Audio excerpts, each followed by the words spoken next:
Hi guys. Tonight we're going to slip into a world where the air is sharp as knives, the fjords are frozen silver, and every sound carries on the icy wind. You picture yourself trudging through a snow-packed valley, your breath rising in white plumes, boots crunching like brittle bones beneath the crust. Somewhere ahead, a longhouse glows faintly through drifting flurries, a single ribbon of smoke curling up to a night sky thick with stars. It looks warm from a distance, but you already know that inside, the battle against cold is far from won. You probably won't survive this without clever tricks and borrowed warmth. So, before you get comfortable, take a moment to like the video and subscribe, but only if you genuinely enjoy what I do here. And while you're at it, let me know your location and what time it is where you're listening. I always love seeing those little details of where you're tuning in from. Now, dim the lights. You step through the heavy wooden doorway of that Viking world, ducking under a lintel rough with frost. The first breath inside isn't exactly cozy. It's heavy with smoke, animal musk and damp wool. The hearth fire snaps in the center, sending orange flickers across carved beams, but the warmth doesn't quite reach the corners. You notice immediately that heat is currency, and only those nearest the flames will feel their bones soften. Everyone else learns to live with layers of chill pressed into their skin. The mainstream fact historians often emphasize is simple.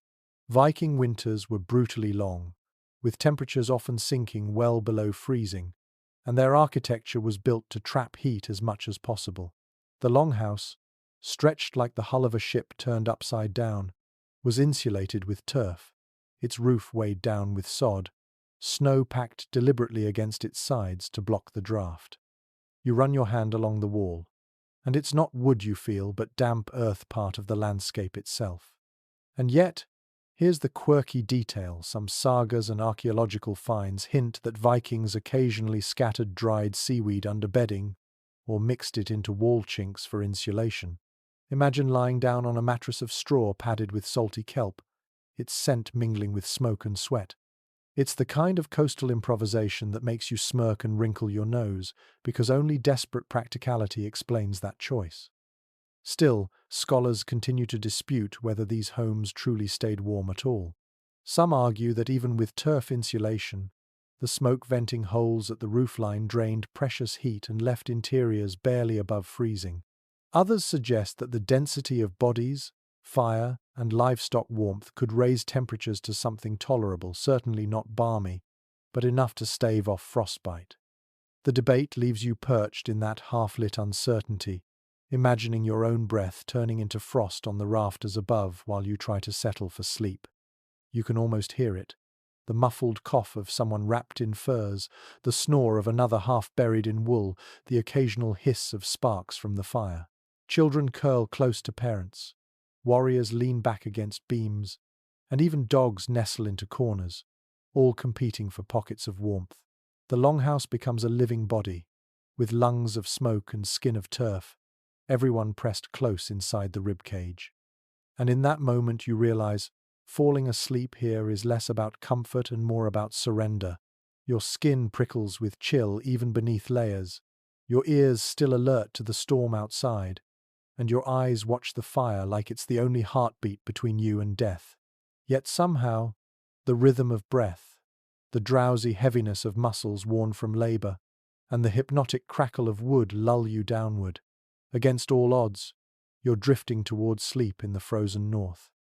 You step further into the longhouse, letting your eyes adjust to the flickering light that makes every shadow stretch like a giant on the wall. The glow doesn't quite erase the cold that clings to your bones, but it does paint the room in gold and ember. Here, inside this timbered shell, the Viking warrior learns to balance endurance with rest. And for you, it's an odd lesson in how sleep becomes not just recovery, but strategy. What we do know for certain is that the longhouse wasn't only a place for eating, feasting, or meeting, it was also the very heart of survival. Entire families, warriors, and even their animals lived together under one steep, sloping roof.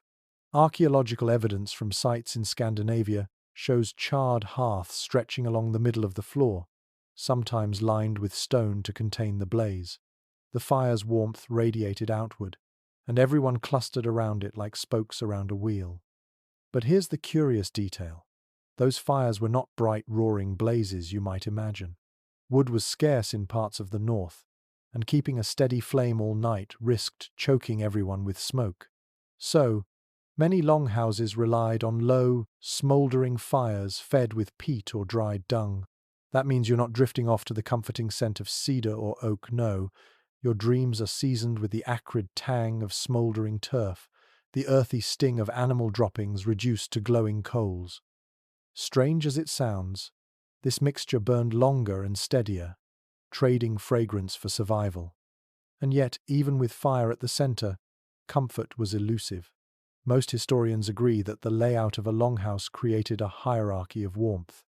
The wealthiest or most powerful claimed places closest to the hearth, while poorer folk or servants slept further away, near the outer walls where drafts found every crack.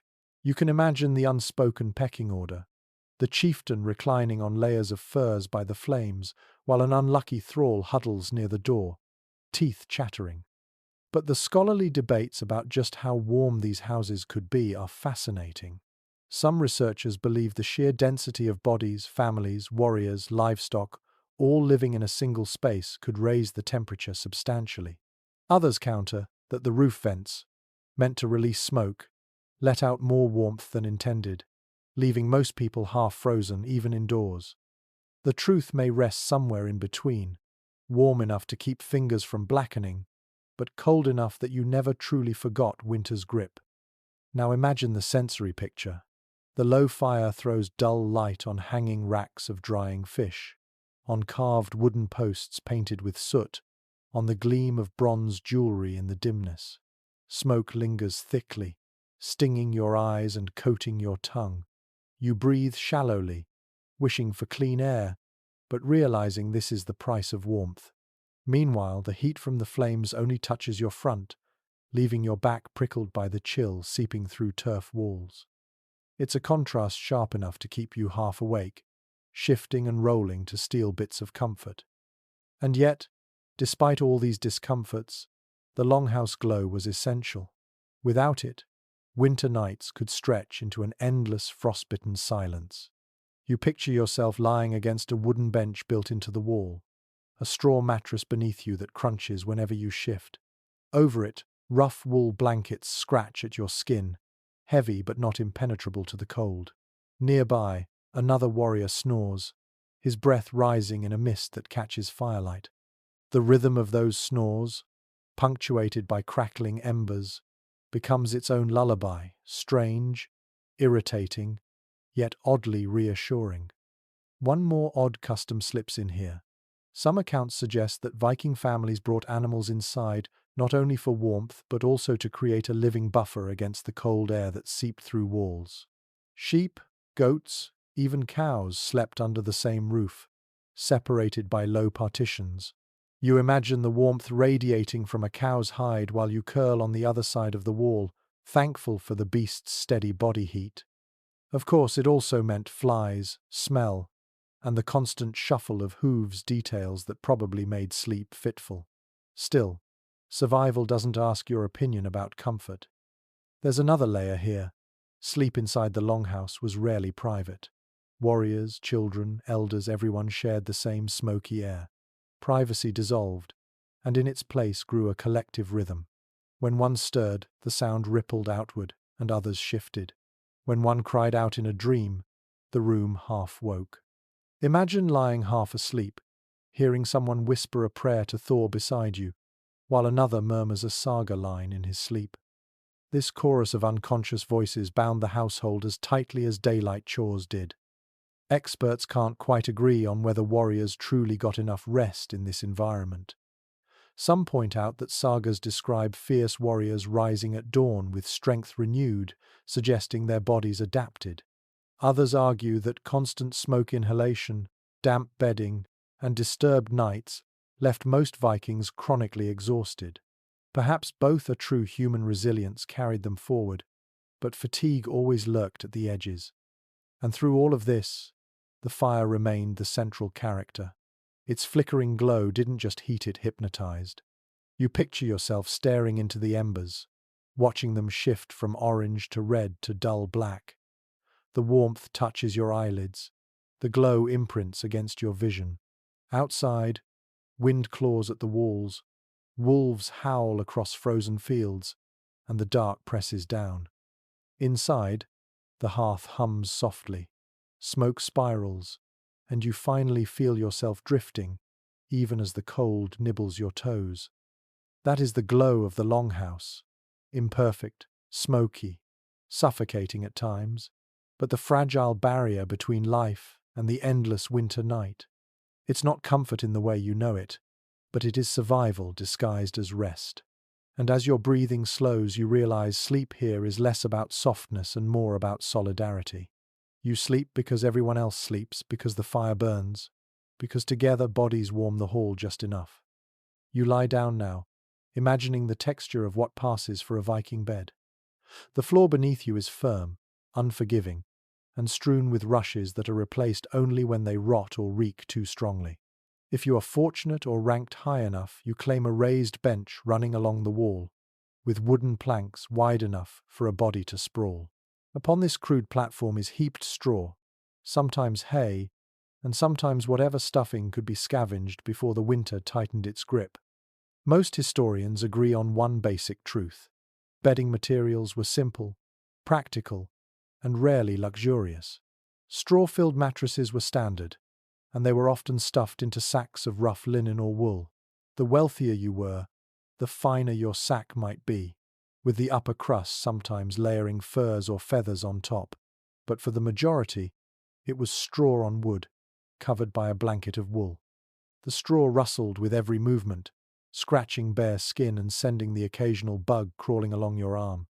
Here's an odd little detail that surfaces in some accounts. Dried seaweed, mentioned earlier as insulation, was also occasionally used as mattress stuffing. Imagine lying down on something that smells faintly of salt and brine, the ocean clinging to your dreams. Some researchers argue that this was particularly common in coastal settlements where straw was scarce but kelp washed up in abundance. It's a practical solution, though perhaps not the most comfortable one. You can almost smell it now, a strange cocktail of salt, smoke, and wool pressing against your senses as you drift toward uneasy rest. The coverings were just as important as the bedding itself. Thick woolen blankets, woven tightly to hold in warmth, were draped over bodies. Animal hides, sheep, goats, reindeer if you were lucky, added weight and insulation. Picture yourself pulling a heavy reindeer skin over your shoulders, the coarse hair prickling your cheek, its musky scent a reminder that warmth often came packaged with discomfort. For the wealthiest warriors or chieftains, furs from fox or bear could be layered, a symbol of power even in sleep, and the question of how many layers were used sparks debate.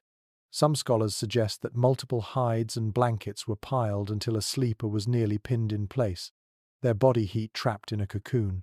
Others argue that too many layers were impractical, weighty, stifling, and impossible to dry in damp conditions. The truth may have varied household to household, depending on resources and climate. What remains clear is that every scrap of cloth, every hide, every tuft of straw was valued for its contribution to the fight against cold. You roll onto your side in this imagined bed and feel the lumpiness beneath you. There's no perfect smoothness here, no feather mattress evenly distributed.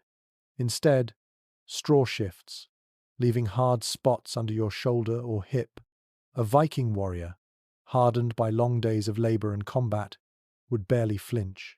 You, though, would probably find yourself wriggling endlessly, searching for comfort that never arrives. One small but curious custom also lingers in the archaeological record. Some beds were lined with moss or dried leaves as an additional layer between straw and sleeper. Moss, soft when dried properly, acted as padding and insulation, though it had to be replaced often. Imagine lying on a bed that smells like a forest floor, earthy and slightly damp, a reminder of summer even in midwinter. And let's not forget the cold drafts. No matter how thick the walls of turf or wood, the edges of the longhouse allowed air to creep in. You'd tug your blanket higher, curling knees to chest, your breath fogging against wool. The sensation of icy air against the tip of your nose was probably common, a detail never captured in sagas but impossible to ignore in daily life. Experts can't quite agree on whether bedding was shared or strictly individual. Some argue that families pooled blankets and furs, sleeping in huddled groups to conserve warmth. Others insist that warriors maintained their own small spaces, even in communal halls, preserving a shred of privacy and order. Either way, you imagine the closeness, elbows brushing, blankets overlapping, body heat mingling. For better or worse, solitude was rare, and warmth demanded cooperation. Now picture the sounds of this scene. The creak of wood as someone shifts on a bench, the crunch of straw when a warrior rolls onto his side, the muffled cough of a child, the groan of an elder, the rustle of blankets being pulled tighter. Layer upon layer of domestic noise builds into a steady hum, like a primitive white noise machine. You might find it soothing, or, if you're restless, you'd grit your teeth at every twitch and sigh. And then there's the smell. Not just smoke and seaweed, but wool damp with sweat, hides still carrying the odor of animals, and straw slowly turning musty. To modern senses, it would be overwhelming. Yet to Viking warriors, this was home, every scent tied to survival, every texture, a reminder that sleep was a gift, not a guarantee. Something unexpected slips into this scene. Occasionally, sagas describe bedding as gifts or heirlooms, especially when woven with intricate patterns. A blanket could carry meaning, representing not just warmth but status, lineage, or affection. So imagine pulling a woolen blanket over your shoulders, knowing it was woven by your grandmother, its design telling a story of family that reaches back generations. Sleep here was wrapped in both history and necessity. Archaeological digs in Iceland and Norway reveal fragments of bedding textiles, coarse but tightly woven, some dyed with natural pigments. The survival of these scraps across centuries tells us that even humble bedding mattered enough to be repaired, patched, and preserved. You can almost see the needlework in dim firelight, a woman darning a blanket late into the night while others sleep nearby, ensuring the household would not shiver when the next snowstorm arrived. No consensus has been reached about whether featherbeds were common beyond the elite. Some historians insist they were luxuries reserved for nobles, citing sagas that describe soft, down-filled pillows as prized possessions. Others argue that even modest households might keep geese or ducks, plucking feathers over time to create a softer layer. Either way, the image of a Viking warrior sinking into a feather bed after battle is less likely than him collapsing onto straw, his head cushioned by nothing more than bundled cloth. You close your eyes in this imagined bed, layers pulled high, straw crunching beneath, smoke curling above. The fire at the center of the hall hisses faintly, shadows shift, and the cold never entirely disappears. Still, exhaustion weighs on your limbs, dragging you into uneasy dreams. Sleep comes not because it is comfortable, but because it is necessary. And as you sink deeper, you realize how profoundly sleep shaped by furs, hides, and rough wool must have defined life in the Viking Age. You stir awake for a moment in the darkness, noticing how the room is never entirely still. A cough rattles from one corner, the shuffle of straw rises as someone turns over, and then a hushed murmur breaks through, a voice checking in with another, asking softly if it's their turn. You realize now that not everyone inside the longhouse is asleep at the same time. Sleep comes in shifts, parceled out like shared rations, because danger does not wait politely for dawn. Most experts agree that Viking communities rarely allowed the entire household to drift into slumber all at once. Someone always kept an ear open for raiders, wandering animals, or even the spark that could leap from fire to straw. In households where warriors gathered, a rotation of half-sleep was as natural as breathing. One pair might doze lightly, while another kept watch by the door, trading places when the hours crawled past. And here's an odd little wrinkle that emerges from both saga descriptions and practical necessity. Warriors sometimes napped upright against the central posts of the hall. Imagine dozing with your back to a carved wooden pillar, sword or axe across your lap, eyes drooping yet never fully closed. It was less restful than lying flat, but gave a watchman the advantage of springing awake at the slightest sound. You picture the fire casting a glow on his face, eyelids fluttering as he slips in and out of shallow dreams, body ready to move at the crack of a twig. The question of how organized these sleeping shifts were is still debated. Some historians believe households maintained strict rotations, especially in tense times of feuds or travel. Others argue it was looser, more a pattern of natural wakefulness, with light sleepers drifting in and out, and the truly exhausted collapsing into deep oblivion until shaken awake. The truth may lie in between, depending on the season, the threat level, or the temperament of the chieftain commanding the house. Imagine yourself in that environment. You lie down, heavy blankets pinning you, only to feel a hand on your shoulder an hour later. Your turn, someone whispers, and you force your eyes open, shuffling to the door where cold drafts nip your ankles. You sit, half shivering, half watching, staring at a slit in the timber that shows only black night and blowing snow. Behind you, the steady rise and fall of breathing reminds you that you guard not just a building but lives. There's a curious little piece of lore that adds to this picture. Sagas sometimes describe warriors as sleeping with one eye open, a phrase that might have been more literal than poetic. Some individuals, whether through training or habit, seemed capable of slipping into a light trance where half the body rested, while the other half remained on alert. It's an eerie image, faces slack in half sleep, yet senses still tuned to every creak of the longhouse timbers. And the watch by the door was no easy duty. You can almost feel the icy air licking at your skin, seeping through the cracks of the wood. Every gust rattles the frame. Every howl of the wind blends with what might or might not be wolves outside. You pull your cloak tighter, fingers numb, shifting from foot to keep awake. Perhaps you whisper a short prayer to Thor or Freya, asking the gods for strength against both cold and fear. The unsettling part is how easy it is to imagine drifting off when you shouldn't. Exhaustion presses on you, your head droops, and suddenly the weight of responsibility grows unbearable. You think of how many raids succeeded not because the defenders were weak, but because their watchmen were asleep. It makes you shiver more than the cold does. Archaeological reconstructions of longhouses often include benches near the doors, suggesting that someone may have sat or reclined there, both resting and keeping watch. Scholars can't quite agree whether these were primarily for guests, guards, or simply storage, but the placement tells its own story. To sleep near the door was both a curse and a necessity. Cold drafts constantly gnawed at you, but you were the first line of defense if danger arrived. There's a human rhythm here that feels familiar even across centuries. Think of camping trips where someone stays up to tend the fire, or modern security shifts in quiet warehouses. The Viking practice echoes the same instinct. Safety is never free, and sleep must bend to vigilance. And so the warriors of the longhouse dozed in turns, balancing exhaustion with duty, each man and woman trading their fragment of rest like pieces in a puzzle.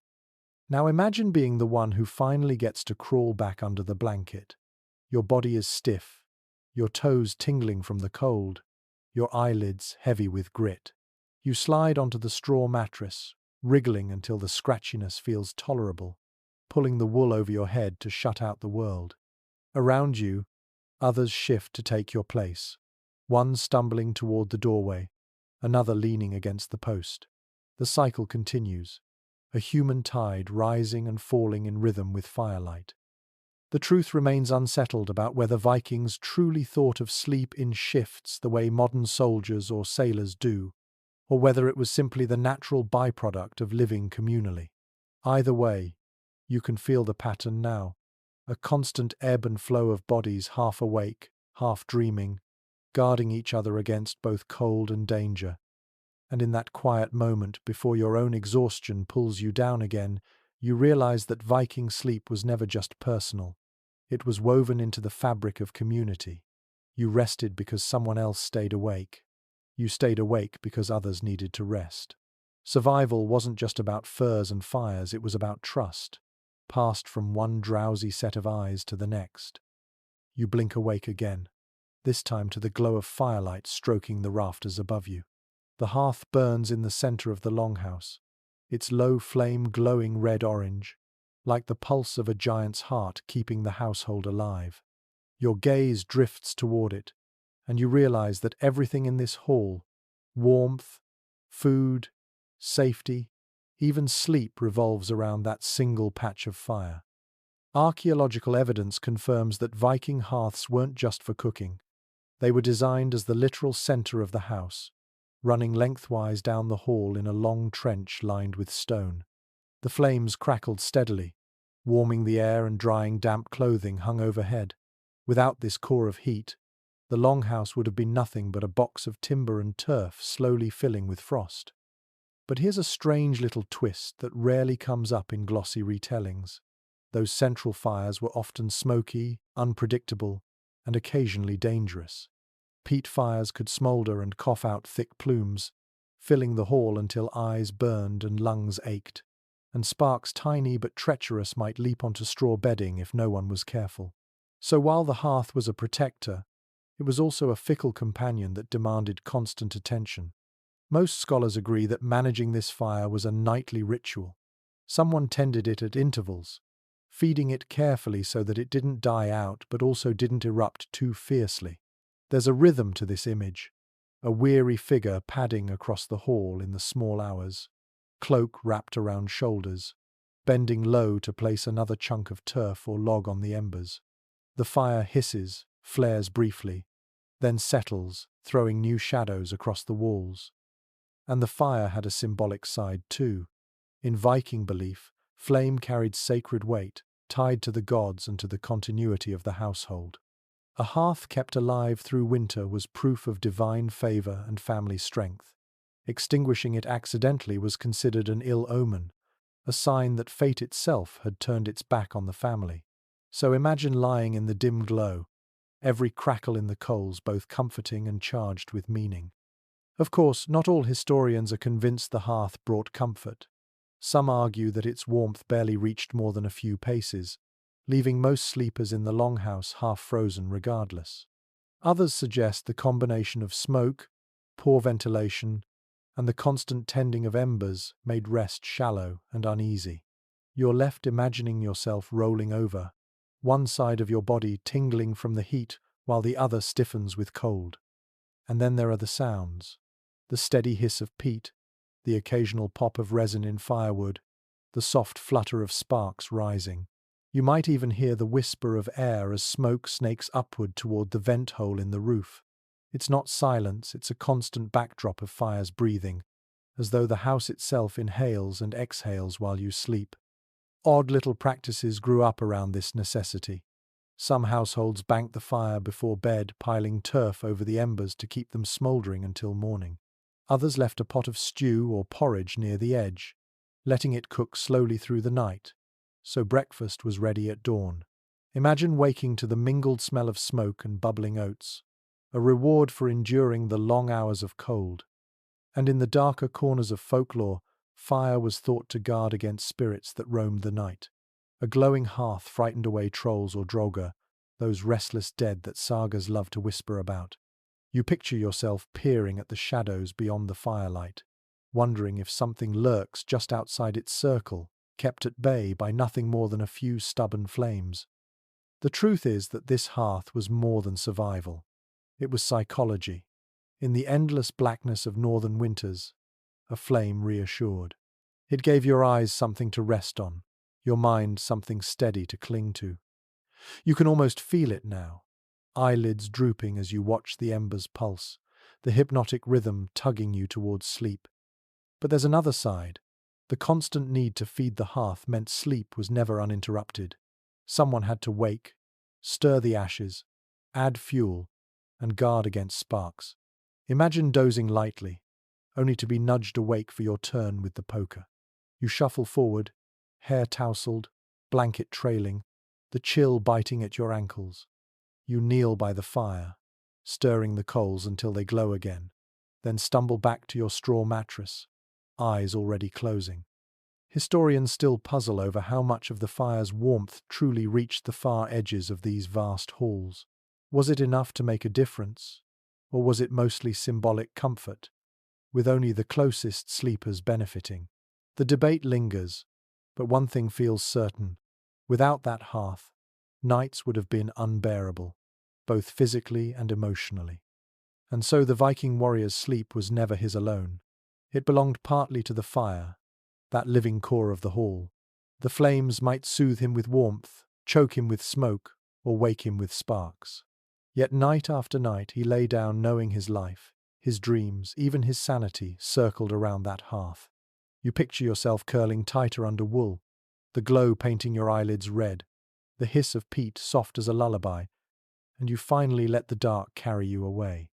You wake again with a shiver, only this time it isn't the fire or the draft that grabs your attention, it's the sheer closeness of everything. You shift, and someone's elbow digs into your ribs. You roll the other way, and a child's foot brushes your leg. Then, against your back, the warmth of another body radiates through layers of wool. Privacy disappears here, but so does the edge of the cold. The truth sinks in. Vikings didn't just share space, they shared heat. Archaeological finds and saga references both point to the longhouse as a communal sleeping chamber. Entire families and often guests, warriors and slaves slept under the same roof. But it wasn't only humans filling the hall. Livestock frequently joined the scene, penned into side aisles or low stalls built directly into the longhouse. Their body heat helped raise the temperature, turning the hall into one vast, crowded furnace of breath, sweat, and sound. One unusual detail emerges from folk accounts. People sometimes deliberately slept pressed against one another, even warriors lying shoulder to shoulder, because shared warmth was the surest way to keep frostbite at bay. Imagine lying between two companions, all of you half embarrassed, half grateful for the heat. In this setting, intimacy wasn't luxury, it was survival, the body's stubborn refusal to let cold claim it. Of course, this closeness came with complications. Some historians suggest that lice, fleas, and skin infections were rampant in Viking Age households precisely because of this habit of clustering together. You can almost feel the itch, the scratch, the uncomfortable squirm of trying to sleep while both comforted and irritated by your neighbors. Still, it was a trade-off most were willing to make, itchiness in exchange for warmth. And there's the constant chorus of sound. Humans snoring, children whimpering, animals shifting their weight. The steady exhale of a cow, the bleat of a goat half dreaming, the creak of beams as someone turns on their straw bed. You lie there, trying to sink into dreams, but the room itself seems alive, a creature breathing all around you. Strangely enough, that might have been calming. To modern ears, it's noise. To theirs, it was reassurance that no one faced the cold alone. The scholars remain divided on whether livestock were always inside or only in the worst months. Some argue the animals spent every night in the longhouse during winter, their stalls a permanent feature. Others believe they were brought in only during storms or when predators threatened. Either way, the image is vivid. Warriors drifting to sleep with the soft warmth of a cow nearby, the air heavy with smoke and hay, the floor echoing with the occasional stamp of a hoof. Think about how this shaped personal space. A warrior accustomed to the press of bodies might not even imagine solitude as desirable. Strength came from bonds, and bonds were forged not only in battle but in the intimacy of shared nights. You wake at dawn, and the same man whose elbow bruised your ribs is the one who will guard your back in a fight. And then there are the stories whispered in the dark. Imagine lying there, shoulder to shoulder, while someone hums a tune, another recounts a saga, and a third mutters a prayer. Sleep and storytelling mingled, voices lulling the household into shared dreams. Sometimes, a skald might even recite a verse by firelight, his words drifting through the haze of smoke, half heard by the drowsy. A warrior's mind, softened by warmth and weariness, might slip those words directly into his dreams. There's a quirky little image tucked into Icelandic folklore. children curling up not just with parents but tucked into spaces beside sheep or goats, the animals serving as living blankets. It sounds odd, even a little comical, but to a Viking child, the warmth of a goat's side might have meant the difference between a restless night and real sleep. You can almost hear the soft thud of a child's head against woolly fur, the bleat that vibrates into drowsy ears. And it wasn't only warmth that mattered. Closeness also provided security. If a raider broke in, if fire threatened, or if wolves prowled too close, you were not alone. Everyone rose together, half-dressed and weapon in hand, a sudden army pulled from sleep. That trusting closeness created a different kind of rest, not fully peaceful, but deeply communal. Experts still puzzle over how crowded these spaces truly were. Some reconstructions suggest longhouses crammed dozens under a single roof.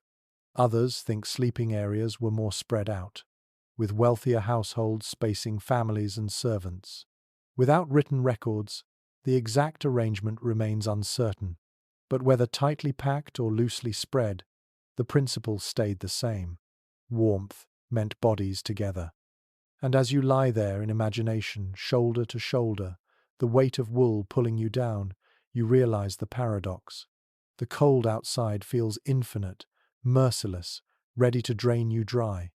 Inside, discomfort piles up, itching, snoring, elbows poking, animals shifting.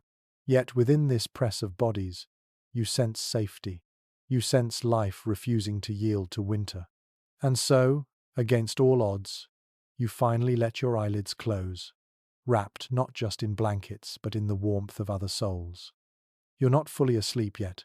The fire burns low, shadows twitch across the beams, and suddenly a warm fog rolls through your head.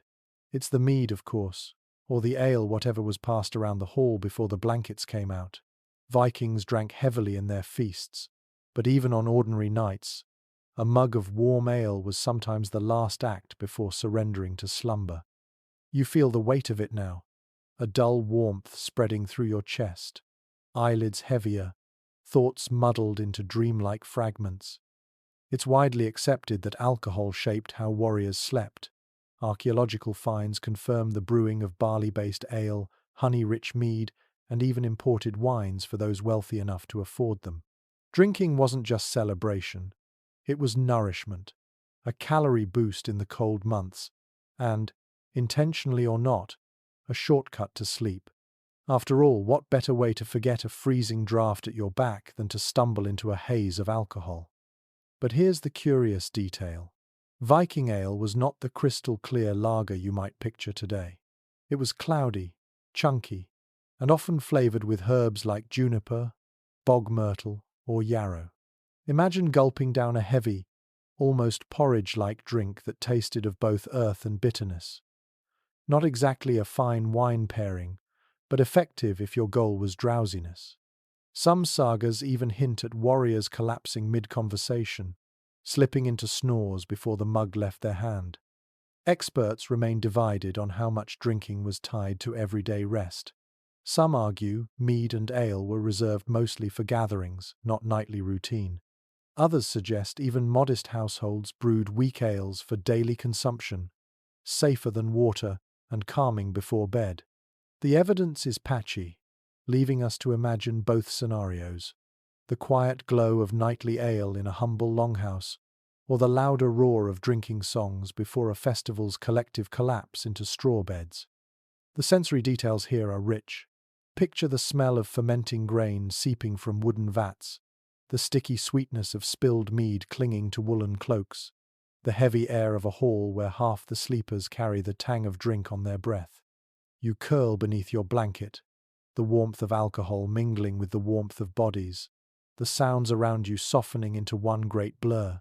Sleep slips in faster, but it isn't deep. The kind of slumber brewed by ale is restless, fractured, full of half-formed dreams and sudden wakefulness. And here's an unexpected twist from folklore. Some herbs used in brewing were mildly hallucinogenic. Yarrow and henbane, when brewed into drinks, could trigger strange visions, especially in those already exhausted. Imagine a warrior waking in the night, convinced he saw Odin's ravens perched in the rafters, only to realize it was the play of firelight on smoke. Such visions made their way into stories, passed down as omens or warnings, but they may simply have been the side effects of drinking too deeply. Of course, this raises a debate. Did Viking warriors sleep soundly thanks to drink, or did it disrupt their rest with shallow dreams and uneasy awakenings? Some scholars insist alcohol helped them survive the long nights by knocking them out despite the cold. Others argue the dehydration, headaches, and disrupted cycles left them sluggish come morning. The truth likely wavered depending on the brew, the person, and the night. Imagine yourself in that haze now. Your head is heavy on a straw pillow, your limbs loose, your mind caught between wake and sleep. You drift into dreams where the sagas come alive, gods striding across snowy fields, longships sailing under auroras, lost friends calling your name. But then you wake with a start, throat dry, mouth tasting of bitter grain. Around you, others groan and stir, caught in the same cycle of drunken half-sleep. Yet even in its flaws, drink carried comfort. It blurred the edge of hardship, softened the bite of cold, and made the long nights feel shorter. And perhaps, in a hall where survival meant seizing every scrap of relief, that was enough.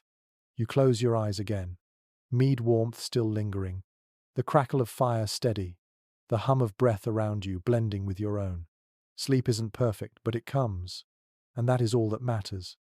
You blink awake again, though it feels less like waking and more like drifting into a new layer of the same dream. Around you, the longhouse has settled into a hush, but even within that quiet you sense an order, a pattern invisible yet absolute. People do not sleep just anywhere. There's a rhythm to placement, a hierarchy that seeps even into the business of rest. Archaeological reconstructions of Viking longhouses reveal built-in benches or platforms running along the sides of the walls. These served as both seats during the day and sleeping places at night. Most agree the benches nearest the hearth, closer to the warmth and light, were reserved for the household's leaders, honored guests, or seasoned warriors. Further along, in the cooler and darker reaches, lay the less fortunate slaves, hired hands, or the young. Even in slumber, the longhouse reflected the ranks of Viking society. Here's a peculiar little observation from saga literature. Important visitors were often given a corner or raised cot lined with furs, a sign of respect that doubled as comfort. You can almost picture the awkward courtesy an exhausted warrior being led to a bed draped with heavy blankets while a servant curled on bare straw nearby. Even in hospitality, warmth was a gift to be granted or withheld. But the scholarly debate sharpens here. Some experts argue that seating and sleeping arrangements were rigid, tied to strict social order. Others insist the setup was fluid spaces claimed by whoever arrived first, with only the head of the household guaranteed pride of place. The truth is murky, but the underlying pattern is clear. Where you slept was not merely about warmth, but about status. Imagine yourself stepping into the hall after a long journey, weary and cold, only to be directed toward your corner. If you are favored, you sink into thick hides by the fire, your body thawing gratefully. If you are low in rank, you shuffle toward the drafty edge, curling tight beneath thin blankets, your breath frosting in the shadows. The same fire that comforts one man barely brushes another with its glow. There's an odd little twist to this, though. Some ethnographic parallels suggest warriors occasionally slept with weapons or shields propped nearby, even arranged around their bed space like a miniature fortress. It wasn't just about practicality, it was about signaling. A warrior's cot or corner wasn't only his sleeping place, it was his mark of identity, his claim to worth within the household. You can almost hear the scrape of a shield leaning against the wall, the soft clink of a sword set down within arm's reach, all reminders that even sleep did not erase status. And then there is the question of couples. Evidence suggests married pairs often shared bedding, their place determined by the man's rank. A wife might share in the warmth of the hearth only because her husband's place demanded it. In contrast, unmarried servants or slaves often crowded together, pooling warmth at the far end of the hall. Imagine the difference. One sleeper nestled in a cocoon of furs, another shivering against a turf wall, both dreaming under the same roof yet divided by invisible lines of power. The sensory picture is vivid. On one side, you see furs piled thick, soft reindeer skins glowing in firelight, their owners stretching luxuriously before drifting into slumber. On the other side, you hear straw crunching as someone curls into a tight knot, pulling a thin blanket higher to block the draft. The divide is not total heat drifts. Sounds mingle, but the hierarchy is felt by everybody lying down. Researchers can't quite agree how strictly this carried into times of travel. On ships, for instance, sleeping arrangements often collapsed into simple exhaustion. Whoever could find a plank or bench claimed it. But in the longhouse, where hierarchy was easier to maintain, the patterns persisted. The message was quiet but clear. Your sleep reflects your place in this world. And in that dim space, you realize something sobering. For a Viking warrior, rest was never only about closing one's eyes. It was about being seen, being acknowledged, even in the most vulnerable hours of night. Where you lay your head told the story of who you were, what you had earned, and how others measured you. You turn in your imagined corner, the fire's glow just brushing your feet. You pull the wool higher, the weight of status pressing as heavily as the hides. Around you, the longhouse breathes together, yet not equally. Some drift into warmth, others into cold. And as your eyes close again, you feel it keenly that even in dreams, rank never sleeps. Your eyelids flutter, and for a moment you wonder if you're awake or still caught in the thick, honey-coloured fog of dreams. The longhouse is quiet now, save for the low hiss of embers and the occasional grunt of a restless sleeper. Yet inside your head, strange visions stir. Vikings, too, wrestled with this borderland between waking and dreaming, and their nights were haunted as much by gods and spirits as by the cold. Archaeological finds can tell us how they slept, but the sagas give us glimpses of how they dreamed.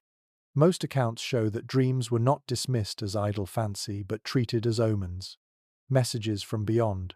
Fragments of truth slipped into the mortal mind. Warriors might wake in the night muttering of visions, recounting dreams of Odin, of Valkyries, of faraway battles. To dream vividly was not weakness, it was to brush shoulders with fate. And here's an odd little tidbit from saga tradition. Some dreams were believed to come from sleeping in the wrong place. Lie too near a doorway, it was said, and spirits could slip in, mingling with your sleep. You can imagine the unease of drifting into slumber with your bed too close to the draught, wondering if the cold fingers on your shoulder belong to the wind or something less welcome. But scholars remain divided on how much of this dream lore was everyday belief versus literary flourish. Did Viking warriors genuinely fear nightly visitations, or were the sagas exaggerating for drama? Some researchers argue these visions were tied to shamanic practices, where altered states through herbs, chanting, or sheer exhaustion blurred reality. Others see them as narrative devices, giving heroes gravitas through prophetic sleep.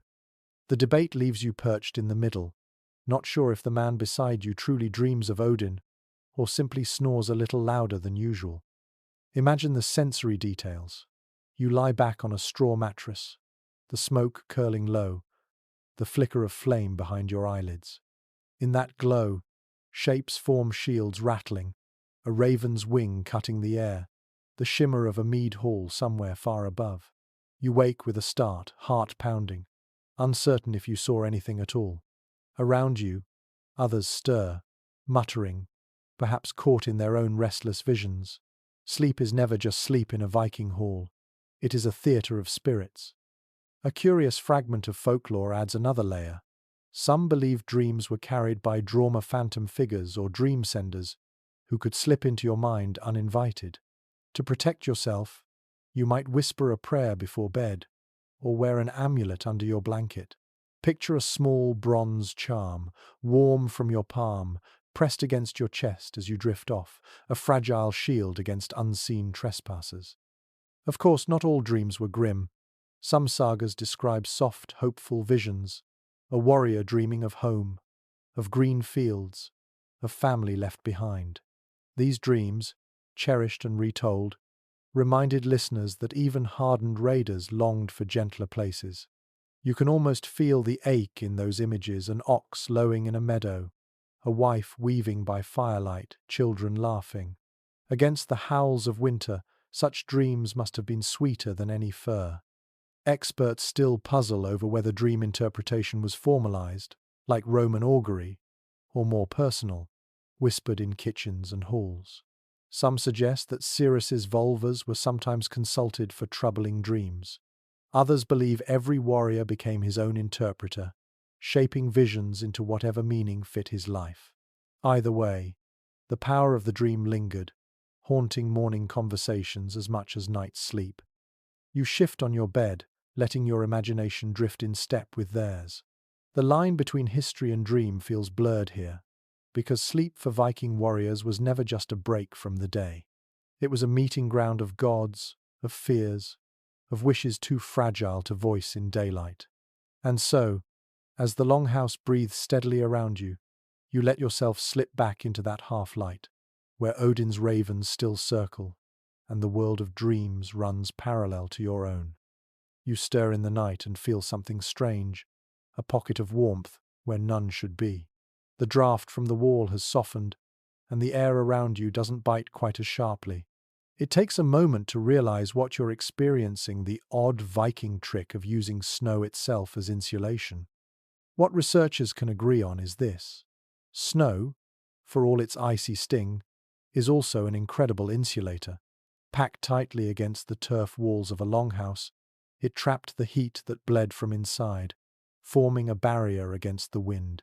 You can almost picture the household pressing snow against their own walls, shaping it like builders might lay stone, creating a cocoon of frozen silence around their home. And here's the quirky detail. Accounts from later Scandinavian traditions suggest that people sometimes deliberately buried storage huts, or even sleeping shelters under snow, treating the cold as a blanket rather than an enemy.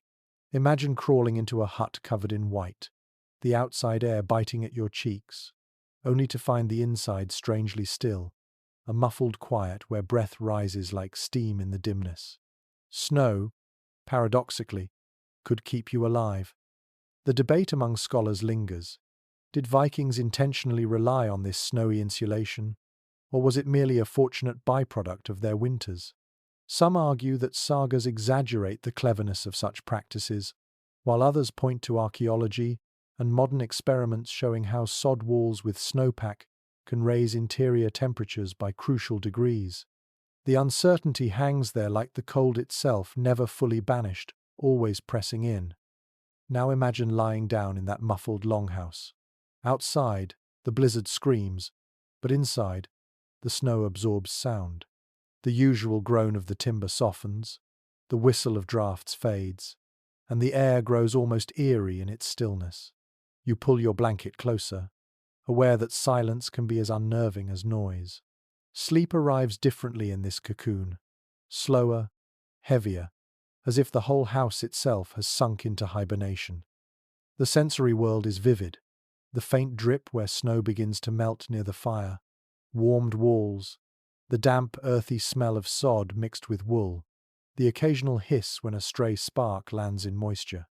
You lie there, hearing less and feeling more, your skin tingling from the strange balance of cold at your nose and warmth beneath your furs. Odd practices crept into this winter logic.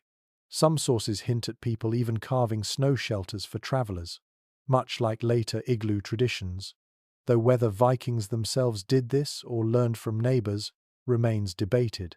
Picture a weary warrior crawling into a snow-dug hollow, curling into furs, his body heat turning the space into a fragile bubble of survival. By morning, the walls sparkle with frost, a crystalline reminder of the night's embrace. And then there's the question of psychology. To modern minds, the idea of being buried under snow feels claustrophobic, even suffocating. But for someone raised in the north, snow was both threat and ally. It killed crops, but it also preserved food. It buried paths, but it also sheltered walls. You can almost feel that acceptance. The cold is never gone, so why not turn it into a tool? Some experts argue this cleverness with snow gave Vikings a crucial edge in endurance, letting them stretch their survival where others would have frozen. Others counter that too much reliance on such tricks may be myth, stories polished by later generations into heroic resourcefulness. Yet as you lie in this imagined hall, with snow pressed against the walls like a white blanket, the distinction hardly matters. What you feel is not history's certainty but survival's ingenuity. You roll onto your side, pressing closer to the warmth of your furs. The silence deepens. The snow smothers even the howl of wolves outside. For once, you are not kept awake by noise or draught, but lulled by stillness.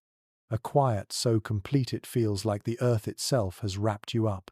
Sleep steals over you slowly, like frost creeping across a window pane. Inevitable, gentle, and absolute. You wake with a start, heart pounding, and realize it wasn't the cold that disturbed you this time. It was the soft, steady footsteps near the door. In the longhouse, sleep was always fragile, because someone had to stay awake. Vikings lived with the constant knowledge that raids could come without warning, or that wolves prowled just beyond the walls. And so, even as most drifted into uneasy slumber, a watcher remained stationed near the entrance. Archaeological reconstructions often place benches or small platforms by the longhouse door, not just for convenience, but for those who stood or sat guard. It makes sense. The door was the weakest point, both drafty and vulnerable to intruders. The man who drew the short straw to guard that post might spend hours blinking in the dark, cloak pulled tight, spear in hand, ears tuned for danger. Odd little references in sagas describe the door sleeper, a servant or young warrior tasked with lying close to the threshold. His job was half sleep, half vigil, close enough to the cold that his bones ached, but alert enough to rouse the hall if trouble arrived. Imagine trying to rest with the icy draught clawing at your face, every creak of timber convincing you an enemy lurks just beyond. Scholars are divided over whether this duty was constant or situational. Some believe watchmen rotated every night, especially during feuds or travel, ensuring the household was never fully vulnerable. Others suggest it happened mainly in unsettled times, with ordinary nights spent more peacefully. The truth may be somewhere in the middle, shaped by the mood of the season, the strength of alliances, and the lingering unease of rumor. For the man at the door, sleep came in fragments. He might lean back against the frame, eyes drooping, then jerk awake at the howl of wind or the crack of ice. You can almost feel his exhaustion, limbs heavy, stomach still half empty, the minutes crawling by. He is guardian, but also prisoner of the night's longest hours. And yet, there was a comfort in this vigilance. Knowing someone kept watch allowed the others to surrender to rest. Parents could let children drift into dreams, warriors could unclench their fists, elders could snore undisturbed because a lone figure kept the darkness at bay. Sleep in the Viking hall was communal, but also tiered. One man's wakefulness bought another's dreams. The sensory details sharpen when you imagine yourself in that post, your toes numb against frozen earth, smoke stinging your eyes as it curls toward the vent. Every gust rattling the timbers makes you flinch. Perhaps you clutch a talisman for protection, or whisper a quiet prayer to Thor, begging for dawn. The longhouse behind you breathes in unison, yet you remain on the threshold, a human hinge between safety and chaos. Curious little practices add depth here. Some sagas hint that watchmen occasionally sang softly or muttered verses to stay awake, snatches of poetry or hymns whispered into the dark. Picture a young man repeating lines under his breath, words half prayer, half song, steadying his courage against the blackness pressing on the door. The sound is too faint to wake anyone, but it keeps his own mind from slipping into fear. Historians can't agree whether door watchers were armed heavily or simply relied on their voice to rouse others. Some imagine spears clutched tight, ready for immediate combat. Others argue their role was more alarm than defense, their task to shout and stir the sleepers, not to hold off intruders alone. Whatever the truth, The pressure on such a figure was immense. Now picture the shift of duty. The watcher nudges the next man awake, whispering, "Your turn." The relieved figure crawls back to his straw mattress, pulling wool high over his shoulders, already half asleep. The new watcher takes his place, settling against the door, shivering as the cycle begins again. It's a rhythm as steady as the fire. Wake, watch, sleep, repeat. And you, lying in your own imagined corner, feel both gratitude and pity. Gratitude for the safety his presence grants, pity for the restless hours he endures. You let your breath slow, your mind softening again, knowing that someone else keeps the dark at bay. In Viking nights, rest was never solitary. It was shared, guarded, bought in pieces, sleep woven into the fabric of watchfulness. You sink deeper into the blanket, but something rough scratches at your cheek. It isn't straw this time, it's bark. Thin strips woven into fabric that feels stiff and fibrous. You realize you're brushing against one of the odder Viking experiments in keeping warm: textiles made from trees. What archaeologists have uncovered is that Viking households didn't rely solely on wool or hides for their bedding. In regions where resources were scarce, especially at the edges of Scandinavia, they sometimes worked with bast fibers, strips of inner tree bark, often from linden or willow. These fibers, once softened, could be twisted into cord, woven into mats, or even layered as a kind of primitive blanket. You can imagine lying under such a cover, heavy, scratchy, but surprisingly good at blocking the chill. One curious little fact about bast textiles is their durability. They resisted rot better than some plant fibers, meaning blankets or mats of beaten bark might last longer in damp conditions than wool. Imagine the practicality: your bedding doesn't mold when the snow melts and the hall floor turns to mud, but the trade-off is comfort. Bark against bare skin is coarse, prickly, enough to make you shift endlessly as you try to find a softer spot. Scholars remain divided on how widespread these textiles truly were. Some argue bast was mostly for ropes and work clothes, not bedding, while others point to fragments found in burial sites that suggest it played a role in daily sleep. Perhaps it was a poor man's blanket, pressed into service when wool was too valuable to spare. Perhaps, too, it was layered under hides, providing insulation without touching skin directly.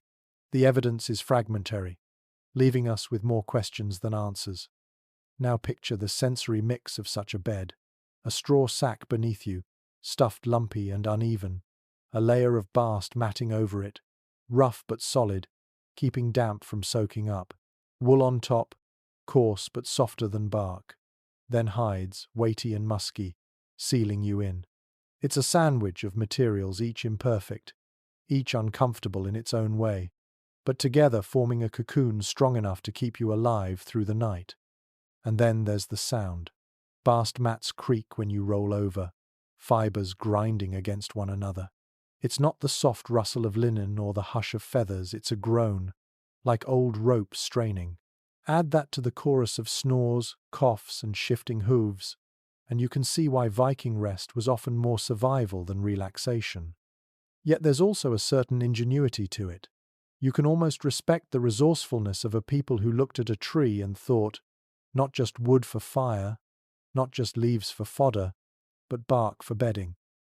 It's an odd thought that the very forests that chilled them with icy winds also gave them tools to fight that same cold. Folklore adds a curious twist. In some later traditions, bark fiber mats were said to carry protective powers, warding off evil or sickness if placed beneath sleepers. Was this simply practicality dressed up as superstition? Or did Vikings genuinely believe that lying on a mat of tree bark connected them to the spirits of the forest? Scholars haven't agreed, but the image lingers: a warrior pulling a bast mat over his shoulders, half prayer, half practicality. And so you turn in your imagined bed, feeling bark against your skin, wool against your chest, fur pressing down on top. It's not comfort in the modern sense, but a layered shield, a patchwork of earth, tree, and beast all joined to guard you through the coldest hours. The longhouse creaks, The fire whispers, and you, despite every scratch and itch, sink slowly back toward the uneasy gift of sleep. The fire burns low again, and in the stillness you notice something unnerving, the sounds outside. Through the sod walls and smoke vent, muffled but clear, comes the long, mournful howl of wolves. Your skin prickles, even when tucked under hides and blankets. Even when your body drifts towards sleep, those cries cut through the night like knives. One thing historians emphasize is that Viking settlements were never far from wildness. Wolves roamed the forests, bears prowled the edges, and foxes slipped into byres to snatch chickens. The safety of the longhouse was never absolute. Every sound in the dark reminded sleepers of what waited just beyond. You imagine yourself rolling over, pulling the wool higher, ears straining at the echo of predators circling the frozen fields. Here's an unusual little detail. Sagas sometimes describe people interpreting wolf howls as omens. A chorus of cries could signal war, famine, or death, depending on who listened. Children might tremble, convinced the howls belonged to more than animals. Some adults whispered that wolves carried the souls of the restless dead. And so, a sound that to us is eerie but natural could, for them, spiral into night fears that made sleep even harder. Experts disagree about how much these sounds actually disturbed rest. Some argue that people accustomed to life on the frontier tuned them out, just as city dwellers today ignore traffic. Others believe the vulnerability of winter nights heightened every sound, making households half-wakeful, anxious, restless. Perhaps the truth is both. Some rolled over without a thought, others lay stiff, imagining glowing eyes just beyond the door. Imagine yourself in that moment. The longhouse creaks. A cow shifts in its stall. Then, cutting through, comes the sharp bark of a wolf pack. You feel your stomach knot, breath held, waiting for silence. When it comes, relief washes over you, but so does dread, knowing the cries may return. Sleep becomes an uneasy negotiation with the wild. The sensory detail deepens when you picture it. The muffled thump of paws against snow, the rasp of claws on ice, the low growl just outside the walls. Wolves could smell livestock inside. Perhaps they even circled close, drawn to the warmth of so many bodies. You lie still, the smell of smoke heavy in your nostrils, your ears straining for any hint of scratching at the wood. Curious practices grew from this nightly fear. In some households, charms or runes were carved near doors or hung above beds, meant to guard against prowling beasts and the spirits they were thought to embody. Picture a carved piece of driftwood, etched with runes, dangling above the entrance, a talisman meant to keep both wolves and nightmares at bay.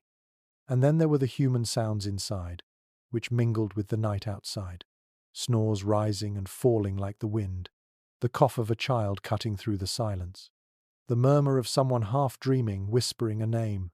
These noises were as constant as the wolves, yet together they formed the soundtrack of Viking nights.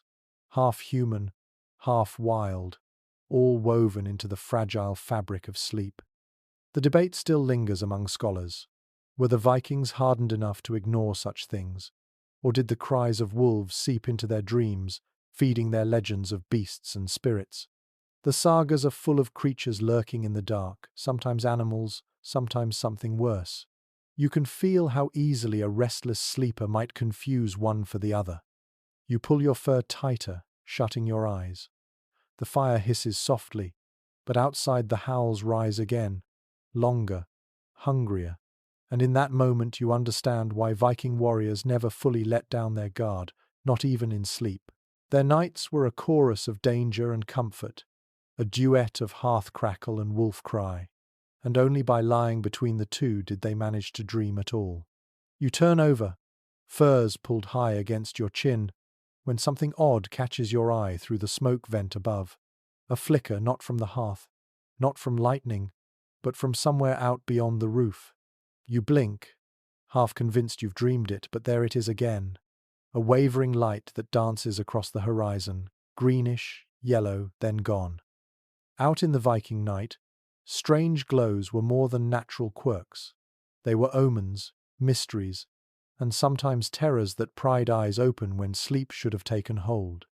Archaeological knowledge can only hint at what Vikings thought about these lights, but saga accounts describe Eldrathar phantom fires, ghostly flames seen in marshes or over water. Today, we'd call it marsh gas or bioluminescence, but in their world it was a whisper from beyond. Imagine lying awake on your straw bedding, smoke stinging your eyes, while outside a pale fire hovers over frozen bogs. Would you close your eyes and dismiss it, or stare wide, wondering if restless spirits had come calling? And here's a curious little twist. Some believed these phantom fires were connected to the souls of the dead, wandering between worlds. Others thought they were signs from the gods, warnings of storms, famine, or battles yet to come. The eerie part is how ordinary such experiences must have been. In long, dark winters, with your eyes adjusted to blackness, even the faintest glow outside would feel uncanny. You can almost hear the whispers ripple through the longhouse. Did you see it? Whose fate does it mark? The scholarly debates here are lively. Some argue that these lights inspired tales of Draugr, the undead spirits said to rise from burial mounds and haunt the living. Others see them as precursors to Northern Lights mythology, a phenomenon that Vikings certainly witnessed and wove into their cosmology.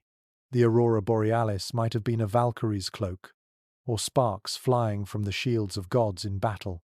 Yet others claim these interpretations are layered in later, that the Vikings themselves left the lights unexplained, mysteries too vast to pin down. Imagine the sensory tension of such a night. Inside, the hearth glows faint, embers whispering, outside wolves howl. And then, across that backdrop, comes a flicker of green fire rolling across the sky. The hall stirs.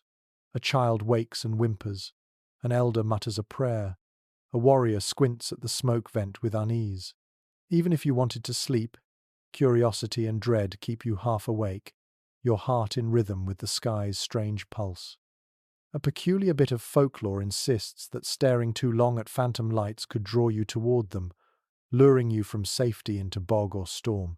Picture yourself walking in a trance, chasing a pale flame over ice, only to sink knee-deep in freezing marsh, your body trembling from more than cold.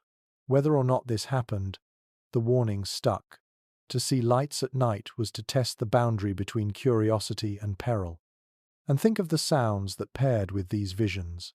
A crackling outside that doesn't belong to your hearth. A hiss like steam in the distance. Perhaps it was just ice shifting, or peat gas igniting, but half-asleep minds weren't built for rationalization. You roll on your bedding, clutching your cloak, trying to convince yourself the glow is only trickery of the eyes, yet the image lingers behind your eyelids, bright as flame. The line between natural and supernatural blurs here. To the Viking warrior, who lived in a world brimming with gods and spirits, phantom fires weren't accidents of chemistry, they were messages. Some might see them as blessings, others as curses. A raid planned for dawn could be emboldened or abandoned, depending on whether the night sky burned green. Sleep, therefore, was hostage not just to cold or noise, but to the heavens themselves. Curious habits grew from this unease. Some sagas mention charms recited before sleep when the night sky felt restless. Others hint that warriors deliberately avoided looking at the sky after dark, preferring to keep eyes on the hearth and blankets, refusing to invite visions. Imagine that discipline, turning your face away from the roof vent, clamping your eyelids shut, determined not to see what fate might be spelling in the clouds. And yet, even through fear, beauty must have shimmered. The northern lights, when they spread across the sky in ribbons of green, purple, and gold, would have left even hardened raiders breathless. Picture a hall full of warriors slipping outside despite the cold, craning necks to watch the heavens ripple. Awe can quiet fear, and perhaps in those rare moments, dreams came easier, softened by wonder instead of sharpened by dread. Still, experts argue over whether awe or fear dominated. Some believe the lights inspired hope, tied to stories of gods guiding warriors to Valhalla. Others think the association with death and spirits made them an omen, keeping households restless and uneasy. What seems certain is that no one could ignore them. They intruded upon the night, stole into dreams, reshaped the texture of rest itself. So here you are, lying again on your straw and wool, shifting uneasily under hides. The hall around you snores and stirs, but your eyes are glued to that faint glow seeping through the vent. Your breath fogs against the blanket. Your thoughts chase omens in the smoke. Eventually, exhaustion drags you down, but the images follow you. Phantom flames on marshes, Valkyries riding across northern skies, restless spirits drifting through the dark. Sleep is not escape. It is another canvas for the same lights that haunt the night. And as you sink into that uneasy dream, you realize the strangeness of Viking sleep wasn't only the scratch of straw or the weight of wool. It was the world itself, alive and unpredictable, pressing against the walls of the longhouse. Every flicker in the sky was a story, every glow a whisper, every restless light another reason to half wake and wonder what the gods had planned by dawn. You stir again, though this time it isn't the sky that unsettles you. It's the thick air inside the hall, cloying and fragrant with herbs. A woman crouches by the fire, sprinkling dried leaves onto glowing embers. The scent rises sharply sweet, bitter, resinous, and curls through the smoky rafters. You breathe it in despite yourself, and feel a surprising calm creeping into your limbs.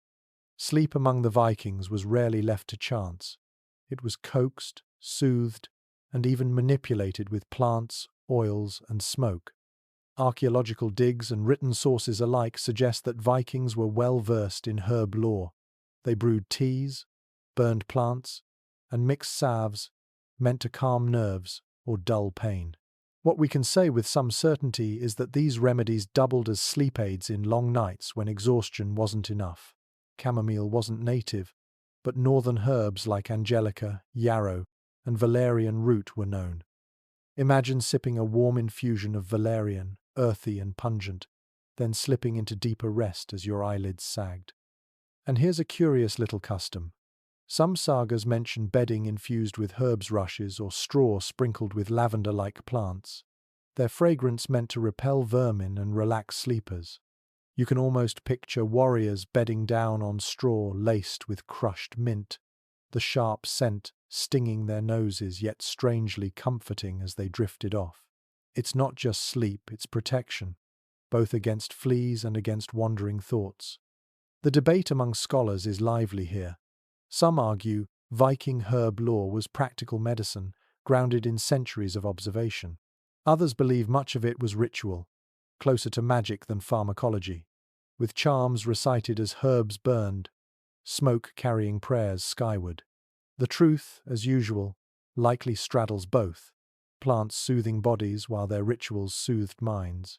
You can almost hear the soft chant as smoke coils, half lullaby, half incantation. Now imagine the sensory atmosphere of such a night. The air, already thick with peat smoke, now swirls with sharp herbal tang. The crackle of embers is punctuated by occasional pops as dried leaves combust. You roll onto your side, inhaling the strange perfume sweet one moment, acrid the next. It clings to your cloak, stings your throat, but also fills you with warmth that spreads slowly, inexorably, until your limbs grow heavy. Odd details surface in folklore about oils and salves too.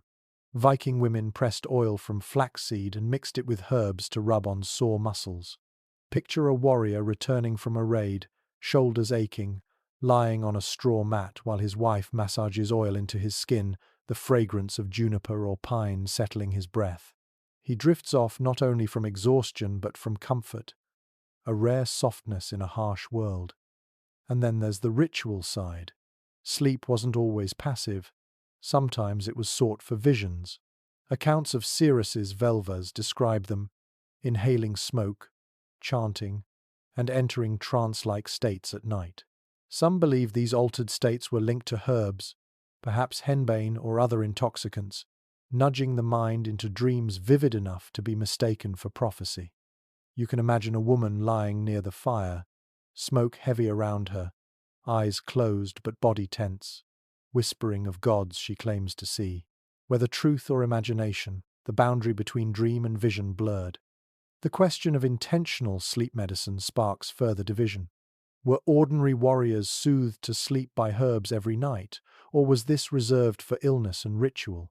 Some scholars insist most nights were too pragmatic. Wool, furs, and exhaustion did the work. Others believe even modest households cultivated calming plants near their doors, gathering them like firewood, weaving them into daily life. The archaeological seeds found in settlement pits suggest at least some of this lore was no luxury but habit. The sensory world grows denser as you picture it. Hides pressed against your skin, smoke biting your lungs, and then layered on top the perfume of herbs clinging like invisible hands. The smell is so strong you taste it, bitter and resinous at the back of your tongue. You close your eyes, letting the warmth wash over you, half suspecting the plants are carrying you somewhere beyond ordinary rest. There's even a quirky anecdote in later Scandinavian folklore that warriors rubbed garlic on their feet before sleep, convinced it kept spirits away while soothing aches. Whether Vikings themselves did this, or whether it's a medieval embellishment is debated. Still, the image lingers: calloused feet rubbed with pungent garlic oil, the room heavy with the smell, everyone wrinkling their noses but grateful for warmth and security. And so you lie there, in the haze of herbs and smoke. Around you others shift and mumble, lulled into uneven slumber by the mix of exhaustion, fumes, and ritual.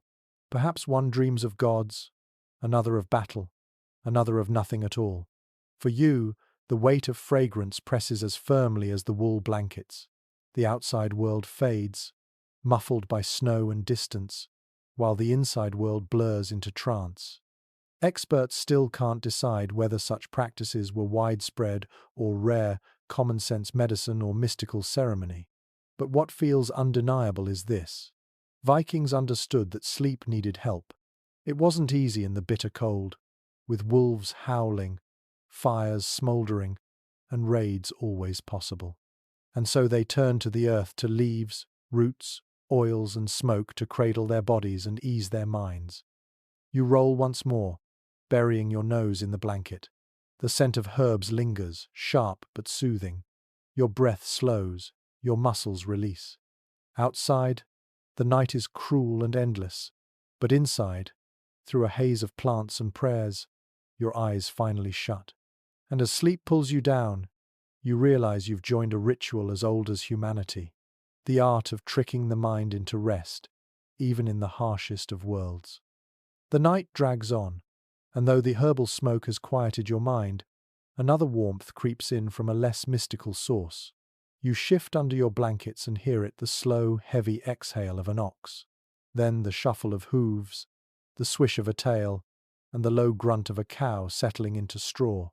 You remember now, the Vikings didn't sleep apart from their animals, they slept beside them. Archaeological reconstructions of longhouses reveal the telltale layout: the central hearth flanked by human benches and sleeping platforms, and beyond them, partitioned aisles for livestock. Sheep, goats, cows, and sometimes horses, all sheltered under the same roof during winter. This wasn't sentimentality, it was necessity. The animals gave milk, meat, hides, and muscle, and keeping them alive meant keeping them warm.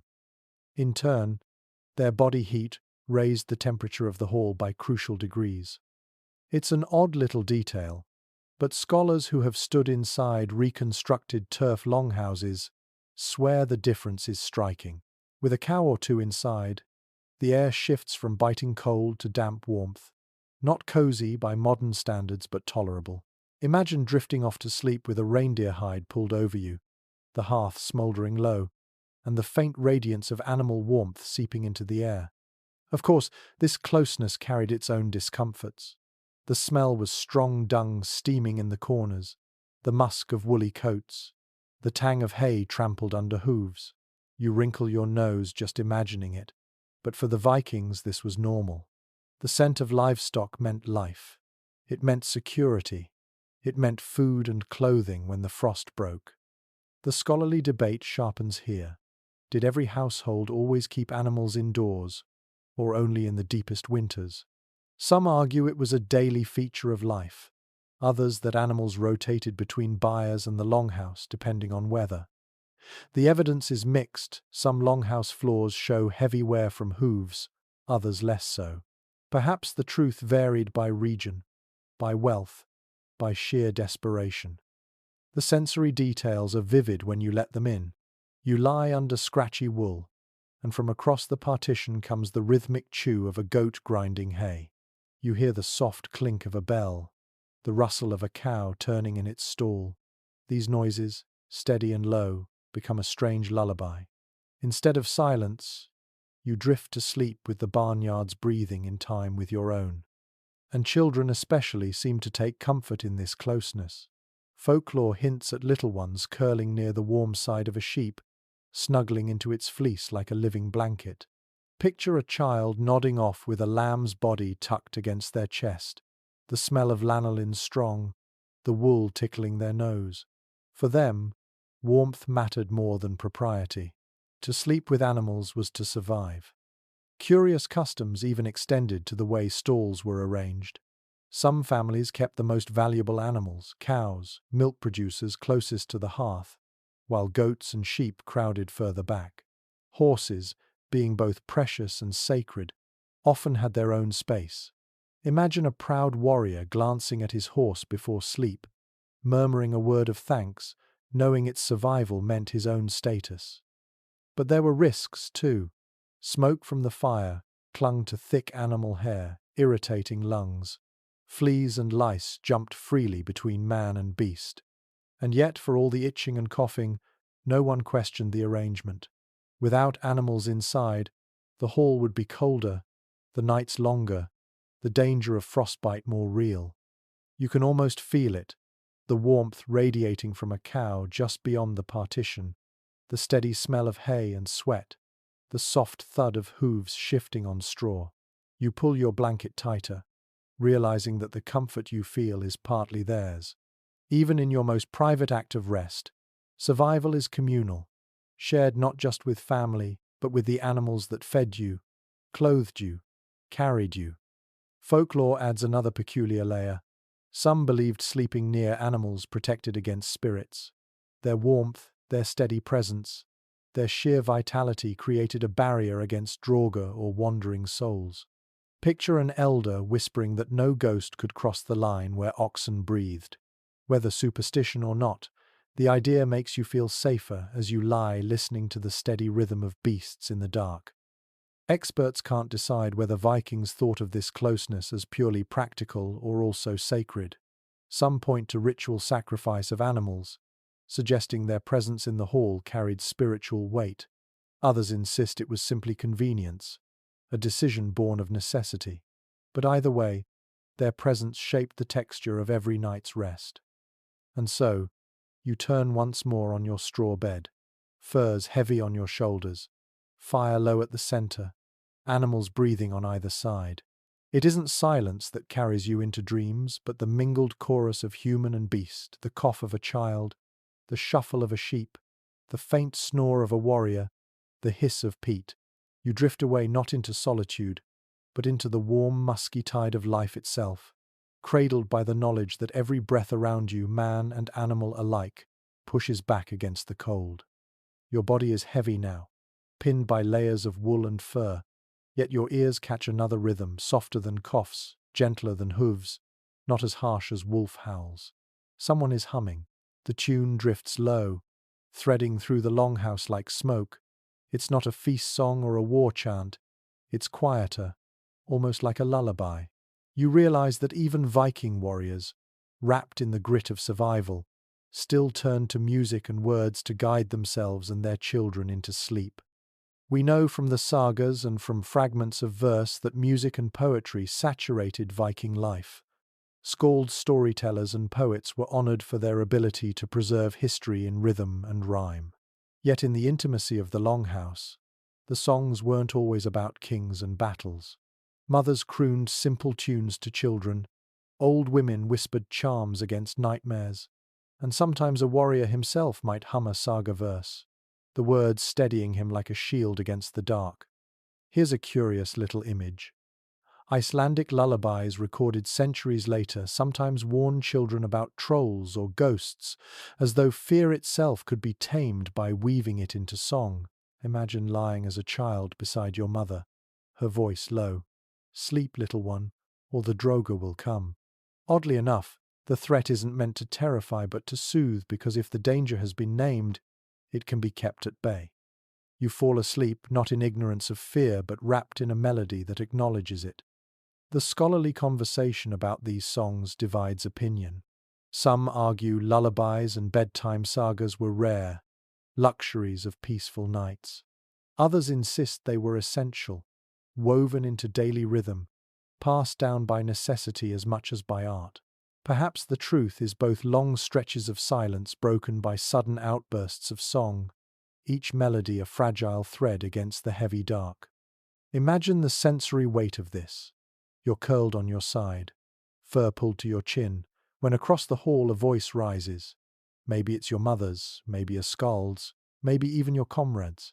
The firelight flickers, shadows dance, and the tune threads between snores, coughs, and animal noises until it hovers in your ear like a whisper. The words themselves might blur, half understood, but the rhythm works its spell. Steady, soft, insistent, carrying you toward rest. Odd little customs pepper this tradition. Some sagas hint at warriors singing to themselves, repeating lines of epic verse as if rhythm alone could guard them through sleep. Others mention skalds reciting stanzas late into the night, their audience drifting in and out of dreams, half listening, half dreaming the words into images. You can almost see it. The hall dim, fire low, a voice weaving images of gods and battles while sleepers murmur, letting the lines seep into their subconscious. And here's the question that scholars still wrestle with. Were these nightly recitations meant as entertainment, ritual, or protection? Did the Vikings genuinely believe words had the power to shield against spirits? Or was it simply the human instinct to soften the dark with story? Either way, the effect was real. In the longhouse, songs blurred the line between waking and dreaming, and words became blankets as essential as hides. Picture, too, the physicality of these sounds. The melody is not smooth and trained, but rough, raw, human. A woman's voice cracking slightly with exhaustion. A warrior's deep tone rumbling like distant thunder. A child's whisper, repeating the line until sleep takes him mid-sentence. You lie there, wrapped in warmth, listening, your breath slowing to match the rhythm. Another quirky piece of folklore insists that lullabies doubled as work songs, adapted for bedtime. A tune sung while spinning wool might later be whispered by the hearth. The rhythm so ingrained, it calmed as naturally as it once guided hands. That means sleep wasn't an isolated ritual, it grew out of the day's labor. Familiar, grounding. You can almost hear a spindle's rhythm echo in the song that now lulls you to sleep. And then there is the imagery within the sagas themselves. Dreams of gods, heroes, and monsters often feel like the aftertaste of story, as though tales told by fire seeped into dreams. Imagine drifting into slumber after hearing of Thor's hammer cracking against giants, then seeing sparks of lightning flash in your sleep. The saga and the dream merge until you can't tell where one ends and the other begins. Scholars continue to debate whether Viking songs were purely practical or carried deep symbolic meaning. Were they ways to keep children quiet, or did they connect the household to the divine? The ambiguity itself feels fitting, because in the world of the Longhouse, every act carried layers, warmth and status, survival and spirit, story and silence. You shift again, fur brushing your cheek, as the lullaby fades. The voice quiets, replaced by the familiar chorus of snores, coughs, and animals. Yet something in the rhythm lingers in your chest. The melody hums in your bones, pulling your eyelids heavy. Sleep comes not as surrender, but as collaboration, you and the song meeting halfway, carrying you gently into the realm of dreams. And so you drift once more, realizing that Viking warriors didn't sleep alone, even in their own minds. They carried voices with them into rest songs, sagas, whispered threats of trolls, promises of gods. The hall was never silent. It was full of words, music, and memory, woven together until night itself became one long story. And in that story, you find your rest, nestled between sound and silence. You're deep in the cocoon of furs now, lulled by voices fading into silence, when a faint metallic sound jolts you awake, a soft clink, then the scrape of wood. You turn your head and see the glimmer of steel catching firelight. The warrior beside you is shifting his axe closer, tucking it against his side like a second blanket. That's when it dawns on you. In this world, you never ever sleep far from your weapons. Archaeological finds support this truth.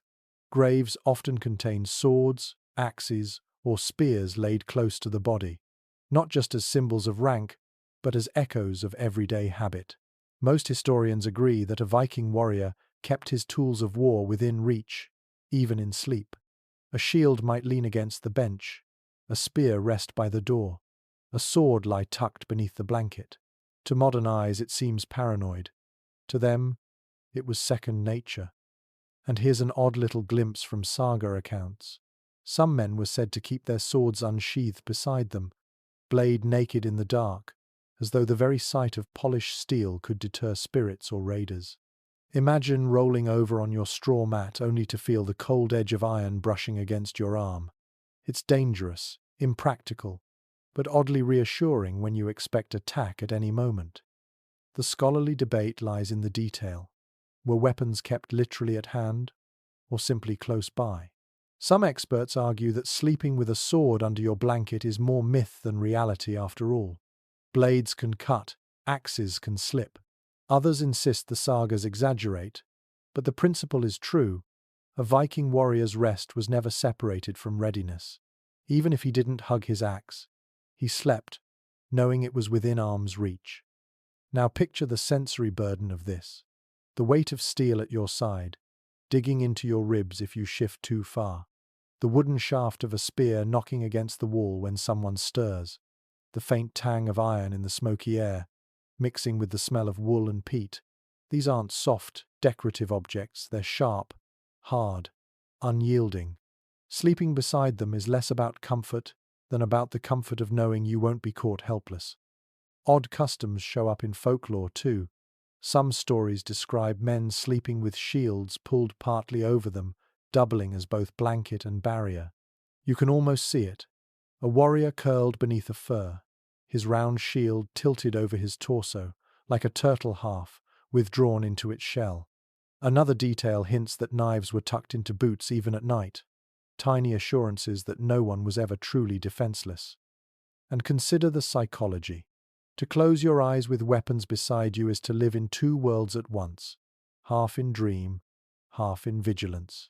Your body rests, but your mind rehearses.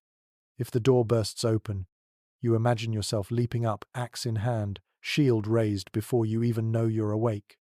It's a restless kind of sleep, shallow, broken by readiness, the mind never entirely letting go.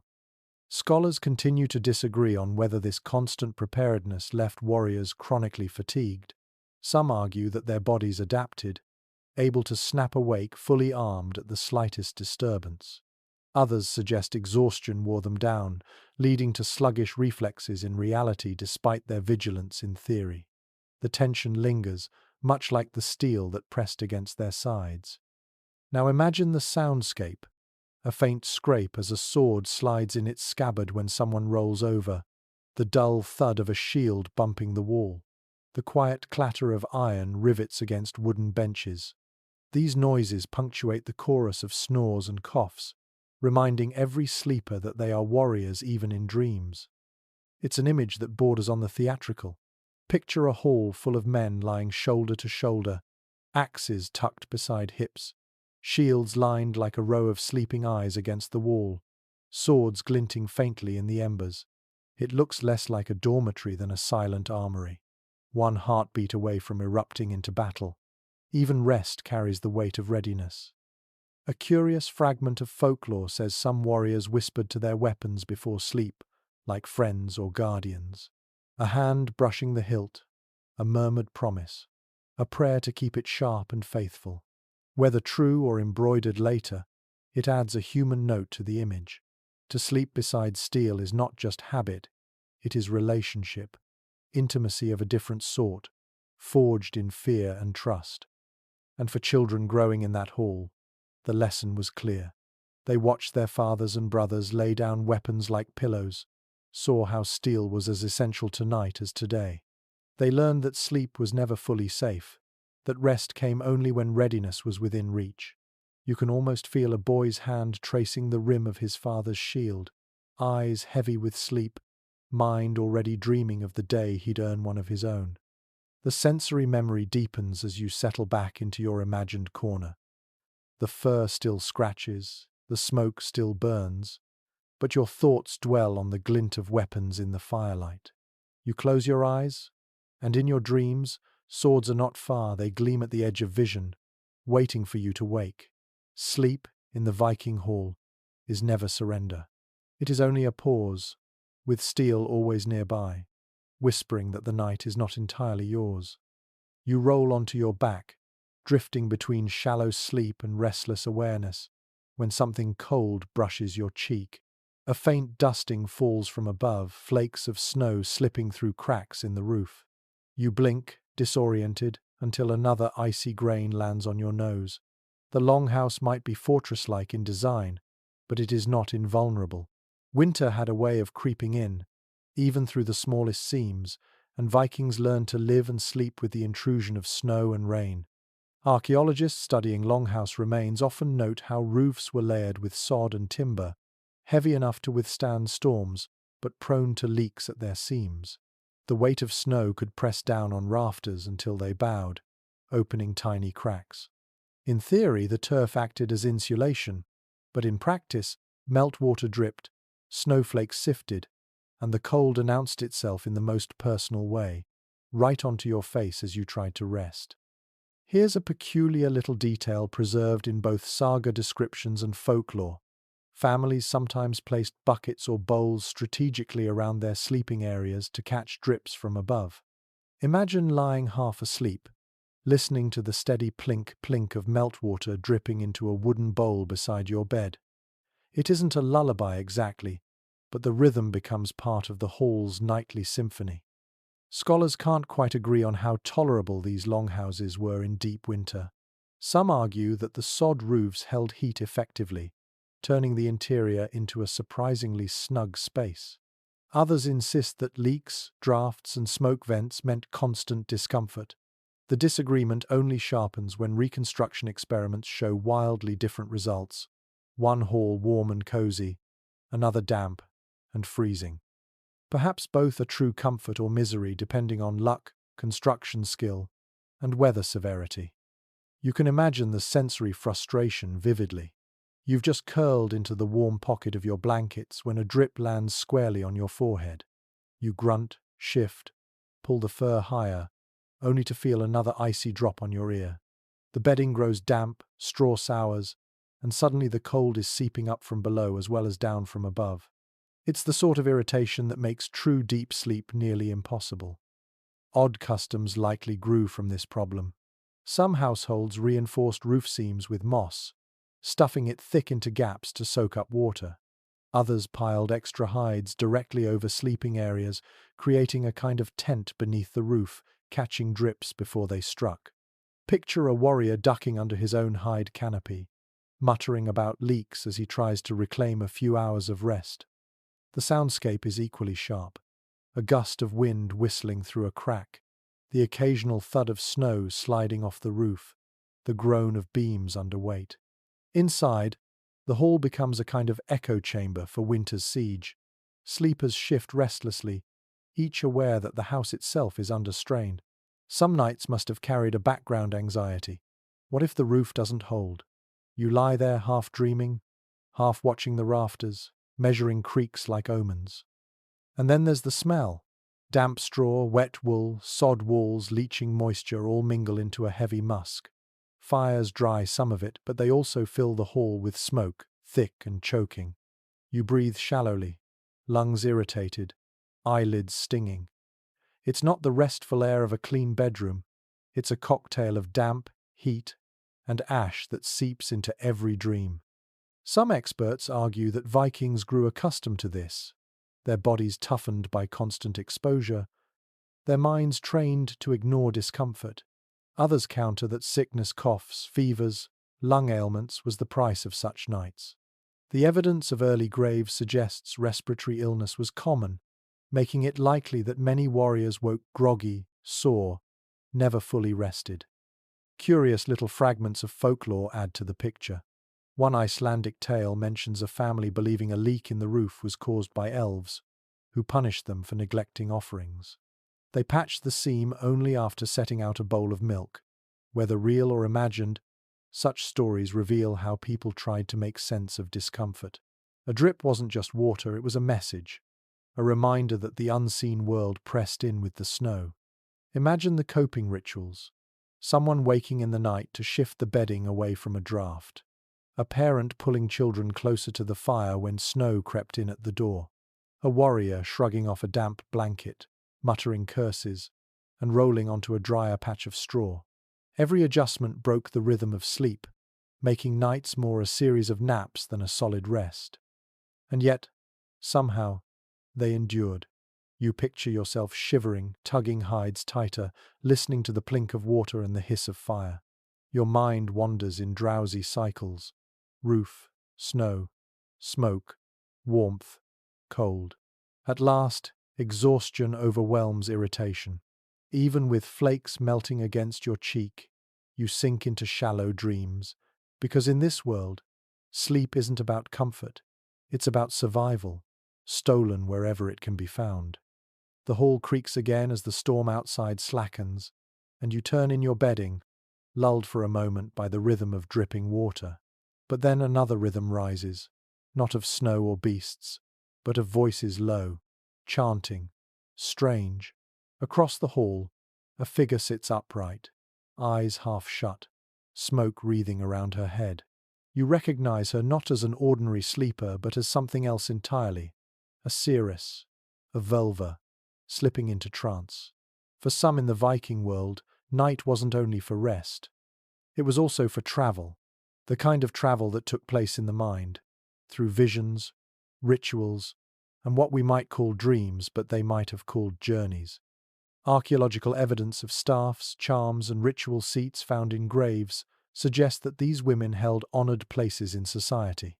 They were believed to see beyond the visible, to step into the other world while others slept. Most historians agree that night, especially the long, dark winters, was the perfect time for this kind of work. The silence of sleep created a backdrop against which chants and visions could unfurl. Here's a curious little glimpse from saga lore. Some Velvers used rhythmic chanting or drumming to push themselves into trance, rocking back and forth until their minds slipped sideways. Imagine lying half awake in the smoky hall, listening to the steady pulse of words repeated endlessly, your own dreams tangling with hers. It would be hard to tell where her vision ended and your imagination began. The debate among scholars remains lively. Some argue these trances were fueled by herbs, henbane, fly agaric mushrooms, or strong brews that warped perception. Others suggest sheer exhaustion, fasting, and sensory deprivation did the trick. What's clear is that Vikings themselves believed in the power of such nights, that through sleep-like states, messages from gods, spirits, or the dead could be reached. Now picture the sensory atmosphere of such a scene. The hall is dim, fire low, smoke heavy. The seeress sits cross-legged near the hearth, her staff across her lap, eyes half shut. She breathes deeply, inhaling the sharp tang of burning herbs. Around her, sleepers shift but do not wake fully. The chanting weaves into their half-dreams, the cadence slipping into their subconscious. You, too, feel your breath sync with hers, eyelids fluttering as if you are being pulled into her vision. Odd details from folklore suggest these trances sometimes included animal sounds, women imitating birds or wolves as part of the ritual.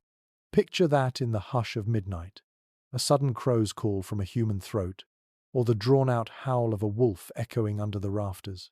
To a child waking at that moment, it would blur reality with terror.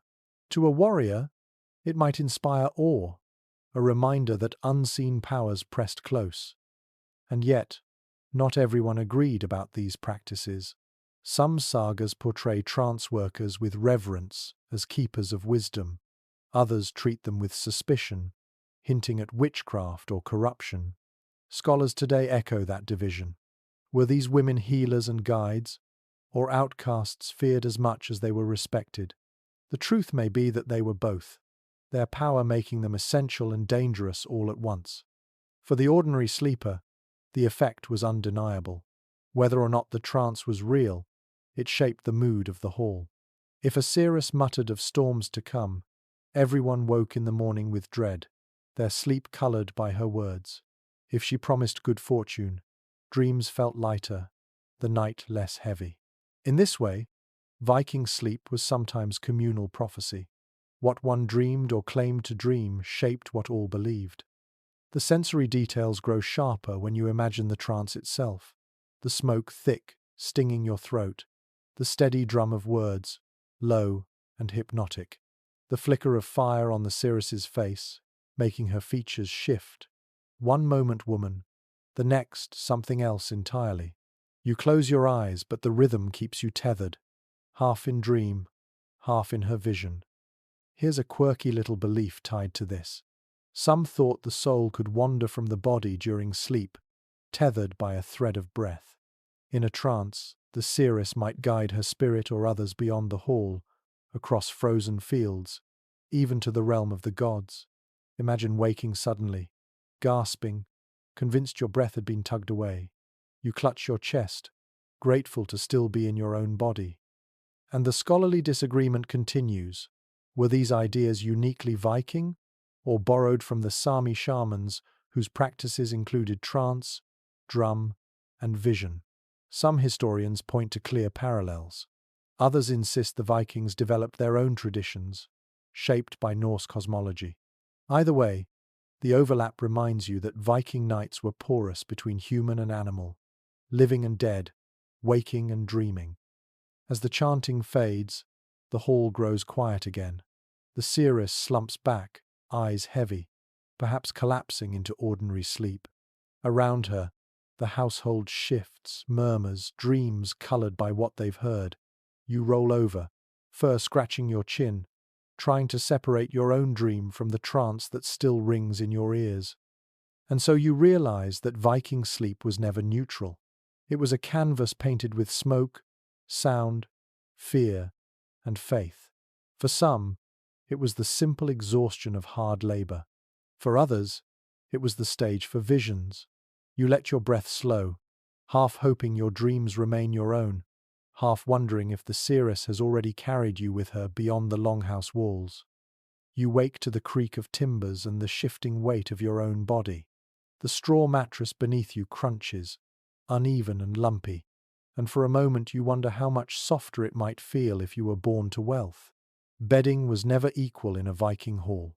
Just as the hearth's glow favoured some more than others, so too did the materials beneath a sleeper's bones tell the story of status. Archaeological finds and literary sources alike point to the same truth. Most Viking beds were filled with straw. The cheapest and most common stuffing, straw, was plentiful, easy to replace, and quick to mould into a rough cushion. But it also flattened fast, grew damp, and bred lice. You can almost feel it now. Stiff stalks poking at your ribs, the faint musty smell clinging to your skin. It was serviceable, not comfortable. Yet here's an unusual little detail. Feather beds existed too, though only for the wealthy. Saga accounts mention nobles and chieftains lying on down-filled mattresses, sometimes so prized that they were handed down as heirlooms. Imagine sinking into a mound of feathers, your body swaddled in softness while your neighbours shifted on squeaking straw. The contrast must have been stark, and no doubt deliberate comfort as a visible marker of power. The scholarly discussion divides neatly on this point. Some argue feather beds were rare luxuries, owned only by elites in trading centres like Hedeby or Birka. Others suggest even modest households, if they kept ducks or geese, might eventually gather enough feathers to make a small cushion or bolster. The truth may fall somewhere in between. grand feather mattresses for the rich, small feather, stuffed pillows for the common. Now picture the sensory world. You roll over onto straw, hearing its crunch and smelling its mustiness. Across the hall, another warrior sinks silently into down, the only sound the sigh of feathers settling. For you, every movement is noisy, itchy, and uneven. For him, every shift is absorbed, every bone cushioned. In a hall already divided by heat and proximity to the hearth, bedding only deepened the hierarchy. Odd customs surrounded these mattresses. Some families mixed moss with straw, hoping for extra softness. Others spread seaweed beneath hides, a trick coastal dwellers used despite its salty tang. You can almost see a man wriggling in frustration on his straw mat while envying the rich sleeper a few paces away, cocooned in feathers as if already halfway to Valhalla. The sensory irritations mattered. A straw sack might start the winter firm, but by spring would sag into flatness, forcing families to replace or fluff it constantly. Dampness seeped up from the floor, turning straw into rot if it wasn't carefully dried. Sleeping too close to the walls, where condensation gathered, meant bedding grew mouldy. You shift again, imagining your blanket heavy with moisture, the musty odor thick as the smoke. Some sagas hint at the symbolic weight of bedding, too. One story tells of a wealthy woman who refused to marry a suitor until he proved he could provide her with a feather bed, an extravagant demand that showed how luxury could be tied to love, pride, and status. Whether literal or exaggerated, the tale reveals how closely rest and rank intertwined. And scholars still debate how widespread these luxuries really were. Was the featherbed a rare jewel, a prize whispered about more than actually seen? Or did more households than we assume manage to cobble together soft bedding from their livestock? Without clear evidence, the question lingers, just as you linger on the edge of envy in this imagined hall. The soundscape reinforces the contrast. On one side, the rustle and crunch of straw every time a sleeper turns. On the other, near silence, the soft, muffled sigh of feathers. In the long hours of night, such sounds would have spoken volumes, even if no one dared remark on them aloud. And then there's the daily work. Straw mattresses had to be shaken, aired, and replaced. Feather beds required guarding, mending, and refilling. Imagine the morning chore of hauling bedding outside to dry in weak sunlight, the hall filling with the smell of damp straw left behind. Rest was not just an act of night, it carried into the labor of day. A quirky little anecdote from later folklore claims some people stuffed mattresses with heather, believing its fragrance calmed the mind. You picture lying on a bed that smells faintly of flowers even in winter, a small grace in a world of smoke and mud. Whether Vikings truly practiced this or whether it's a medieval echo is uncertain, but the image lingers, a hall filled not just with smoke, but with subtle perfume. And so, you roll again in your imagined bed. The straw scratches, the dampness clings, and you envy the softness you'll never quite know, yet exhaustion still wins. Comfort was relative in this world. Rest measured not by luxury but by whether you could drift at all. The feather bed may have been legend for most, but sleep, even on straw, was survival. The hall grows heavy now, not just with smoke but with the thick atmosphere of too many bodies sharing too little space. You try to settle deeper under your hide, but a sound interrupts the rasping snore of a neighbor. A child coughs sharply. Someone shifts, wool rasping against straw, and a draught pulls another plume of smoke across your face. You inhale, choke, and blink. For all the warmth of the longhouse, sleep here was often messy, chaotic, and at times suffocating. What archaeologists and historians agree on is simple. Viking longhouses were poorly ventilated. The smoke hole in the roof was necessary but far from efficient. Fires fueled by peat, dung, or damp wood released a thick haze that never entirely cleared. You can picture it now, smoke collecting near the rafters, rolling downward when the wind changed, stinging your eyes as you tried to keep them shut. To sleep in such air was to accept irritation as natural. And here's a quirky little fact. Soot still clings to beams recovered from excavated halls. Layers so thick they testify to centuries of smoke. Imagine lying beneath those rafters, your blanket slowly accumulating black grit, your lungs filling with the same. You'd cough in your sleep, roll away, and wake with a throat raw, as if you'd swallowed ashes. The debate among scholars is whether people truly grew accustomed to this, or whether it caused constant health issues. Some argue bodies toughened, lungs hardened, and discomfort simply faded into background. Others point to high rates of lung disease and early death as evidence that smoky nights stole years from Viking lives. Whichever is true, the evidence of suffering is hard to miss when you breathe in this imaginary air. Now add the soundscape. Snores rumble like distant drums. Someone mumbles mid-dream, a word half-formed. A baby fusses, quickly soothed by a hand but not before adding to the chorus. Animals add their voices too, the heavy snort of an ox, the bleat of a restless goat, the shuffle of hooves on straw. The longhouse becomes not a quiet bedroom, but a crowded dormitory, noisy and alive. You roll over, pulling the blanket higher, praying for silence that never comes. And the smells, gods, the smells. Sweat soaked into wool, wet boots steaming by the fire, milk turning sour in the corner, animal dung pungent behind the partition. The mingled odor is overwhelming, thick enough to taste. You might imagine gagging, but to the Vikings it was ordinary. These were the scents of survival, endured nightly until they faded from notice. Curious coping habits emerged. Some families stuffed herbs into bedding to mask the stench. Others smeared animal fat on exposed wood to trap soot. Imagine a mother sprinkling mint into a child's mattress, hoping it smells more of green field than of dung. Small tricks, barely effective, but still worth the effort when comfort was scarce. The proximity of bodies made things worse. Lice and fleas thrived in shared bedding, moving from person to person in the dark. Scratching was constant, sometimes so loud it became part of the soundscape itself. You picture yourself waking, nails digging into your skin, only to hear the same rustling from the bed beside you. Sleep was never clean, it was always compromised. Scholars continue to argue whether such crowded conditions fostered solidarity or resentment. Some believe the intimacy built stronger bonds. Warriors who slept shoulder to shoulder were warriors who fought with trust. Others suggest the constant irritations frayed tempers, breeding conflict simmering beneath the surface. Perhaps both were true, depending on the night, depending on the household. Odd little anecdotes pepper saga literature. A man mocked for snoring too loudly.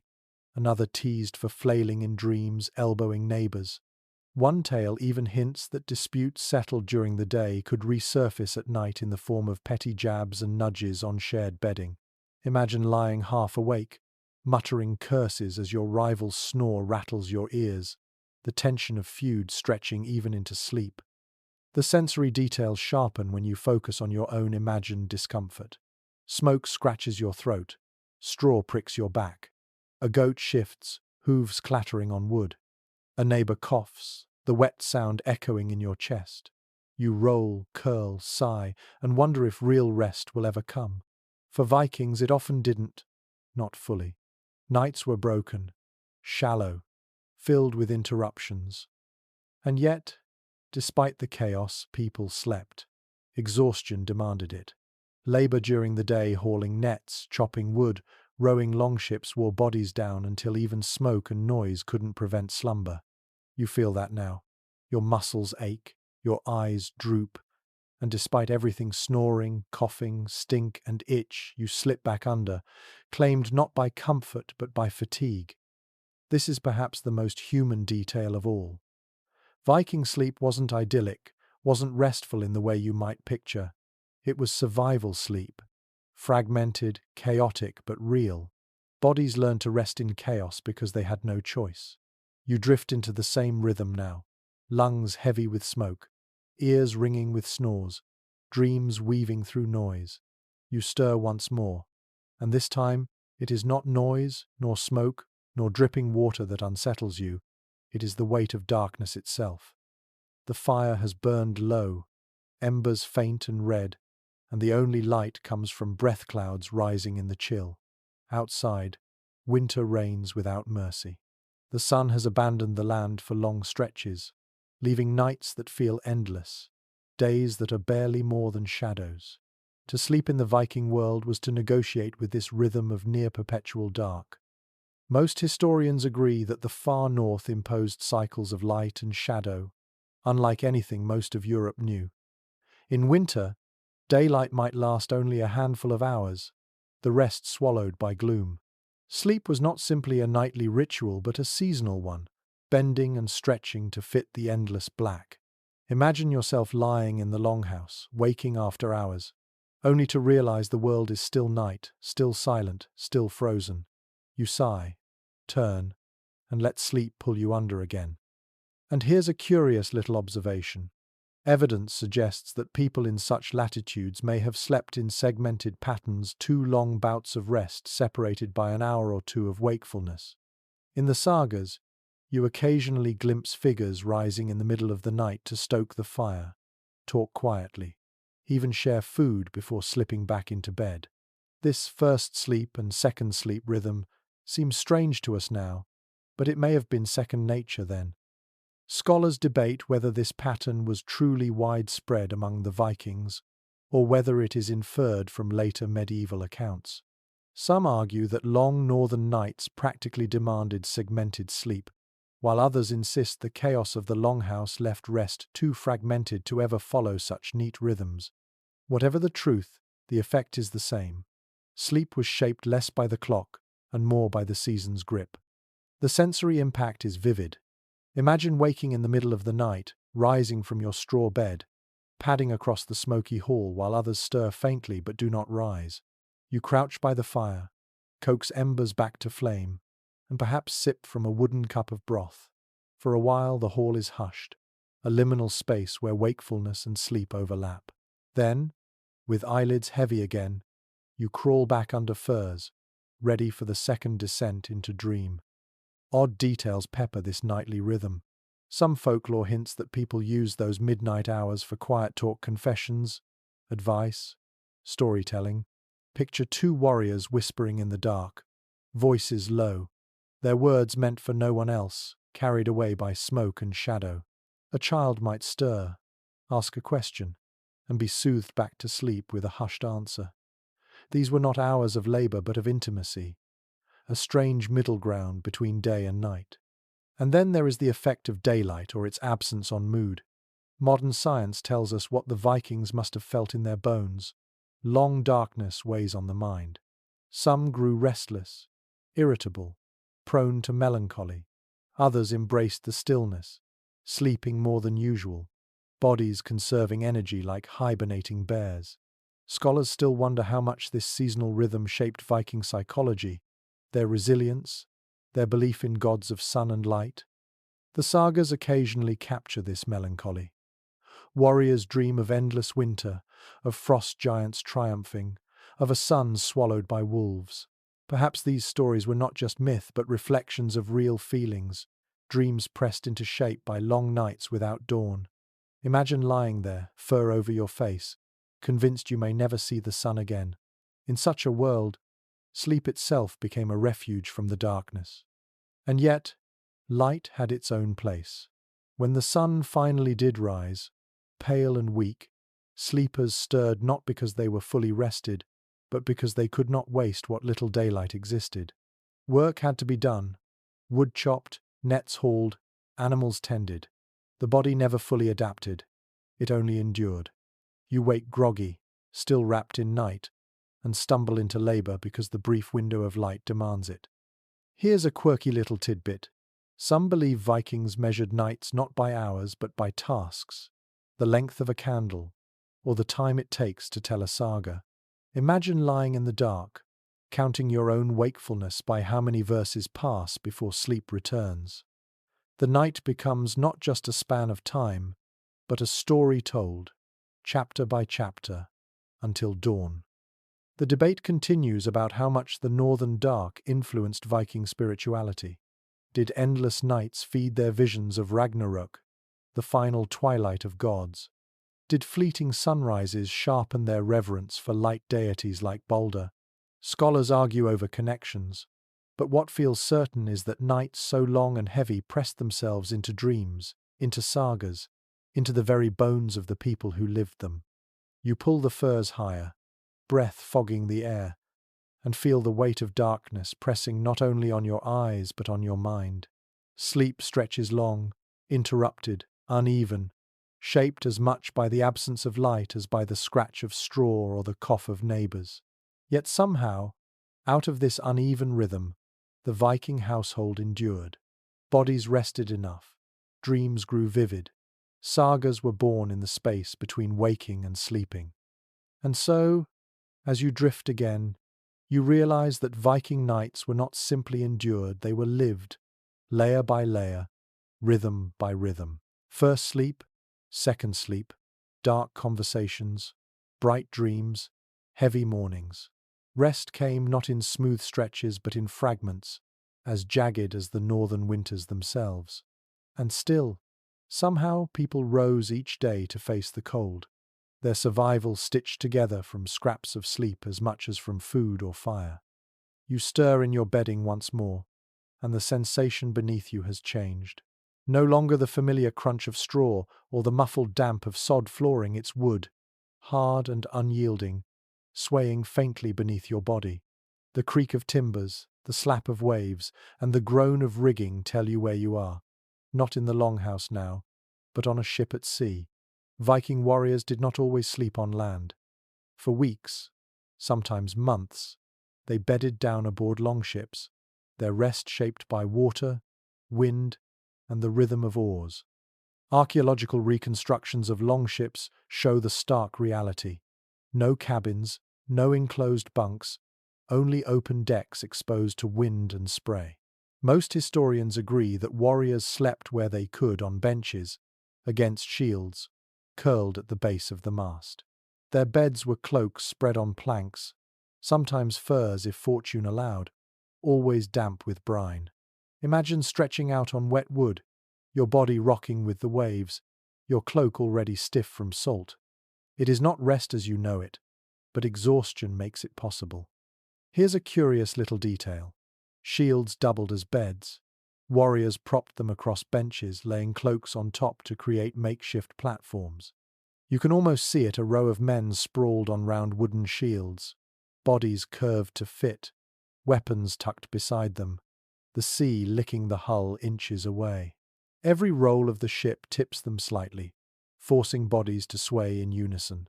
It's a choreography of sleep, dictated by tide and timber. The debate among scholars is whether hammocks were ever used. Some suggest Vikings may have adopted the idea from other seafaring peoples, but there's no firm evidence.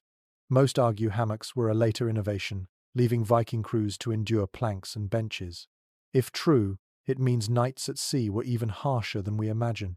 No swinging cradle to soften the blow, just hard wood and the rocking of the ship. Now focus on the sensory world. The deck smells of tar, salt, and fish. The sea air cuts cold against your face, even when wrapped in wool. Waves slap the hull, sometimes spraying you directly, leaving your blanket wet. Beneath you, the wood vibrates with every creak of rope and pull of oars. Sleep is shallow, broken, filled with the constant reminder that the sea itself is never still. Odd customs grew from this necessity. Some sagas mention warriors taking turns at the oars by day and collapsing on benches by night, still in their armor. Imagine trying to rest with a helmet for a pillow, your body sore from rowing, your ears filled with the groan of timbers. It's a brutal routine, but it carved resilience into those who endured it. Another curious tidbit: some ships carried tents of woolen cloth, pitched over part of the deck to shield from spray. These makeshift shelters, while hardly luxurious, provided a pocket of dryness. Picture crawling beneath a sagging wool tent. The fabric damp, but still better than open sky. The sound of rain softened as you drift into uneasy dreams. For the unlucky, without such cover, the stars and storms were their only canopy. Scholars still argue over how much true sleep could be found at sea. Was it snatched in short bursts, half waking and half alert? Or did exhaustion force longer, deeper rest despite discomfort? Some point to accounts of warriors sleeping soundly on ships, suggesting their bodies adapted. Others insist it was closer to napping, restless and broken, never quite restorative. The truth may depend on the voyage, the weather, the crew. Now imagine yourself in that space. You curl on a plank, cloak pulled high, the wood cold against your side. Salt stings your lips, spray dampens your hair. Around you, others snore softly, their breaths mingling with the hiss of waves. One man shifts, his sword clattering against the deck. Another mutters in his sleep, perhaps dreaming of land. The ship rocks, and you rock with it, lulled and unsettled all at once. The sensory picture sharpens. Gulls cry faintly overhead, ropes creak, water slaps, and beneath it all the ocean groans like some ancient beast. You close your eyes, but the world still moves, tilting your dreams into strange shapes. You dream of endless waves, of serpents coiling through black water, of oars dipping like heartbeat drums. When you wake, you can't tell if you've truly slept or only drifted in rhythm with the sea. Folklore paints seafaring sleep as liminal half-rest, half-vigil. Some believed the sea itself whispered in dreams, carrying omens of storms or landfall. Imagine waking suddenly with the conviction that land is near, though no sail or shore is in sight. Was it instinct, or the sea speaking? For Viking warriors, such moments blurred superstition and survival. And there's the cold. Even wrapped in wool, your body never fully warms. Moisture seeps into everything, turning blankets clammy. Breath rises in mist, stolen by wind before it settles. Sleep here is not the warm cocoon of the longhouse. Messy though it was, it is the thin, fragile surrender of bodies too weary to resist. You drift in fragments, eyes closing only to snap open at the crack of a wave or the shout of a mate. Yet somehow they endured. Voyage after voyage, warriors found scraps of rest aboard their ships. They rose at dawn to row, to raid, to fight, carrying exhaustion in their bones but strength in their will. You can feel it now, your limbs heavy, your eyelids leaden, your dreams stitched with salt and spray. Sleep is never kind at sea, but it comes, and that is enough to see you through until land appears again. You jolt awake with a shiver, not from cold or noise this time, but from a dream that felt too sharp to be only fantasy. You saw a raven land on your chest, its eyes bright as coals, its beak opening as if to speak. The vision lingers, unsettling, until you realize that in the Viking world, dreams weren't dismissed as idle tricks of the mind. They were messages, omens, fragments of fate slipped into the night. Most historians agree that Viking society treated dreams with gravity. Sagas are peppered with episodes where dreams foretell battles, deaths, or fortunes. A warrior might wake and recount his vision, the hall falling silent as listeners weighed its meaning. Was the raven a messenger of Odin, or simply the echo of hunger gnawing at the belly? Either way, it was not ignored. Dreams could shape decisions, embolden raids, or spark dread that lingered long after dawn. And here's a curious little practice: dream sharing at dawn. Some saga passages describe households where, as the fire was rekindled and bread prepared, people recounted their night visions. Imagine sitting bleary-eyed by the hearth, sipping broth, while your neighbor describes a dream of waves swallowing ships. The hall murmurs, glances are exchanged, and suddenly the day carries a weight it did not have before. The scholarly debate here is fascinating. Some argue Vikings genuinely believed in dreams as direct messages from gods or ancestors. Others suggest they were narrative tools, stories reshaped after the fact to give meaning to history. Perhaps both are true. In the moment, the dream felt vital, and later, it became a tool to explain what had already happened. The uncertainty only makes the practice more vivid. Now imagine the sensory scene of such a morning. You rub your eyes, still gritty from smoke, as the fire crackles to life. Someone stirs a pot of porridge, its smell mixing with the tang of damp wool. Around you, voices rise one by one, recounting visions from the night. A white bear pacing the snow, a ship splitting under storm, a field bright with gold. Some laugh, brushing them aside. Others nod solemnly, convinced meaning hides within. You sit quietly, replaying your own raven dream, uncertain if you should share it. Odd details pepper the sagas. In one, a dream of a woman weaving a bloody tapestry foretells slaughter. In another, a man dreams of wolves tearing through fields, and soon after, raiders descend. The eerie part is how often such stories seem to line up with events. Did dreams truly guide them, or were tales retrofitted? Either way, in the dark longhouse, visions felt real enough to shape waking choices. And scholars still puzzle over the role of women in dream interpretation. Some sagas highlight mothers, wives, or seeresses offering explanations, turning visions into prophecy. Men fought, but women often gave words to what dreams meant. Picture a mother listening to her son describe a nightmare, then warning him of battle to come. Comfort and fear, wrapped together, became part of the night's legacy. The sensory edge of dreams is hard to ignore. Imagine waking with sweat on your chest, despite the cold. The smell of smoke clings, but in your mind it is the scent of burning ships. A child cries in sleep, and you half believe you hear Valkyries calling through his sobs. Sleep becomes porous. Half the world is straw and wool. Half is omens clawing their way into your vision. Curious folklore hints at dream protection charms. Small amulets of bronze or carved wood were placed near beds, meant to shield sleepers from ill visions.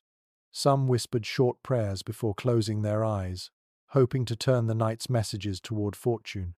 Imagine clutching a small Thor's hammer pendant, its cool metal warm against your chest as you drift off, pleading silently for good dreams. And yet, the ambiguity remained.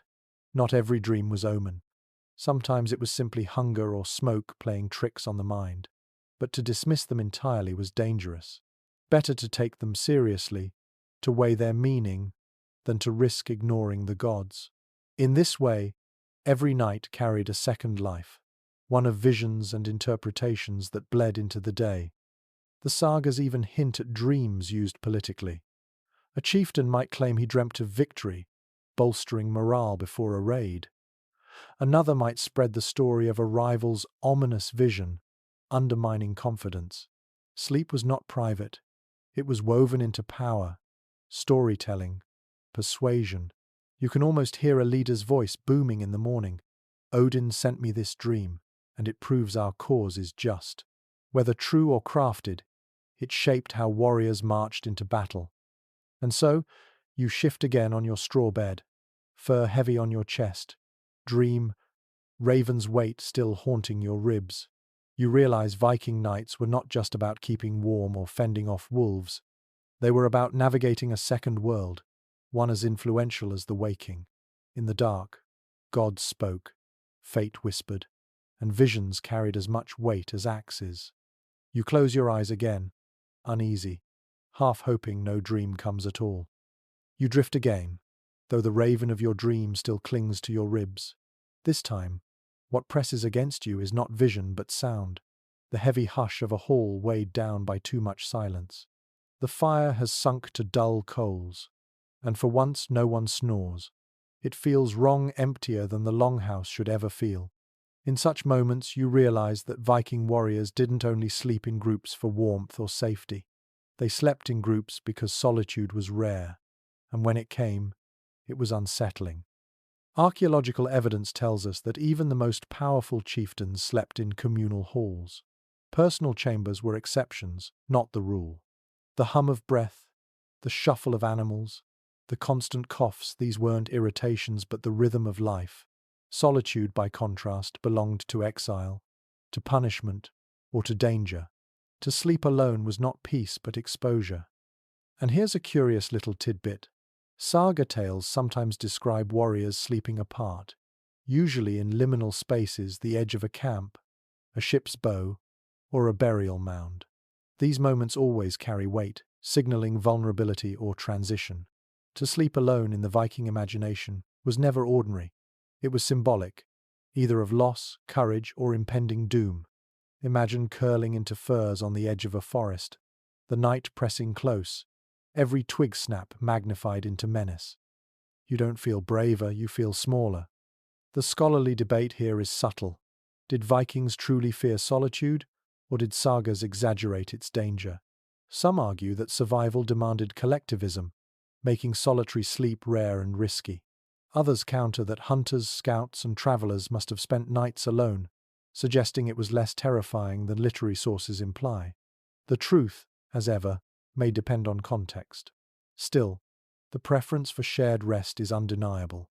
Now picture the sensory contrast. In a hall, you hear the chorus of snores, the hiss of fire, the shuffle of livestock. Alone, outside, you hear the vast silence of snowfields. Your own breath sounds too loud. Your heart thuds like a drum. The dark is thicker, less forgiving. Every rustle becomes suspect. A fox, a thief, a spirit. You tug the fur tighter, but it doesn't erase the chill that comes not from air but from being unguarded. Odd practices grew from this discomfort. Folklore suggests that lone travelers sometimes carried carved charms to place beside their bedding, as stand-ins for company. A piece of driftwood etched with runes, a token of a god, even a simple stone believed to hold protective power. Picture laying a small Thor's hammer pendant at your side before closing your eyes. A poor substitute for a comrade's body heat, but something to ward off the sense of being watched. And solitude also brought sharper dreams. Without the chorus of sound around you, the silence left space for visions to swell. Hunters who slept alone reported dreams of animals speaking, of forests whispering, of gods appearing at the edge of firelight. To some, these were blessings. To others, they were torment. Imagine waking from such a dream, reaching out for another sleeper to whisper it to only to find no one there. The loneliness becomes heavier than the cold. Scholars remain divided on whether Viking households consciously feared solitude or simply valued community so highly that being alone became synonymous with weakness. Yet the sagas repeatedly return to this motif, the lone sleeper vulnerable to attack, to spirits, to madness. To rest with others was not merely preference but survival. The sensory imagery grows sharper as you imagine yourself outside the hall for one night. The ground is hard, the snow crusted. Your cloak is heavy but thin against the expanse of night. Above, stars blaze cold and distant. You curl tighter, every creak of ice amplified. Wolves howl in the distance, their voices carrying across miles. You are only one body, one fireless patch in the snow, and the realization claws at your chest. Here, you are prey. Contrast that with returning to the hall. You slide back under the hides, straw poking your back, the smell of animals strong, the sound of neighbors irritating, and yet relief floods you. The discomforts you cursed now feel like blessings. Noise means company, smell means life, warmth means belonging. You realize that true rest comes not from silence but from shared vulnerability.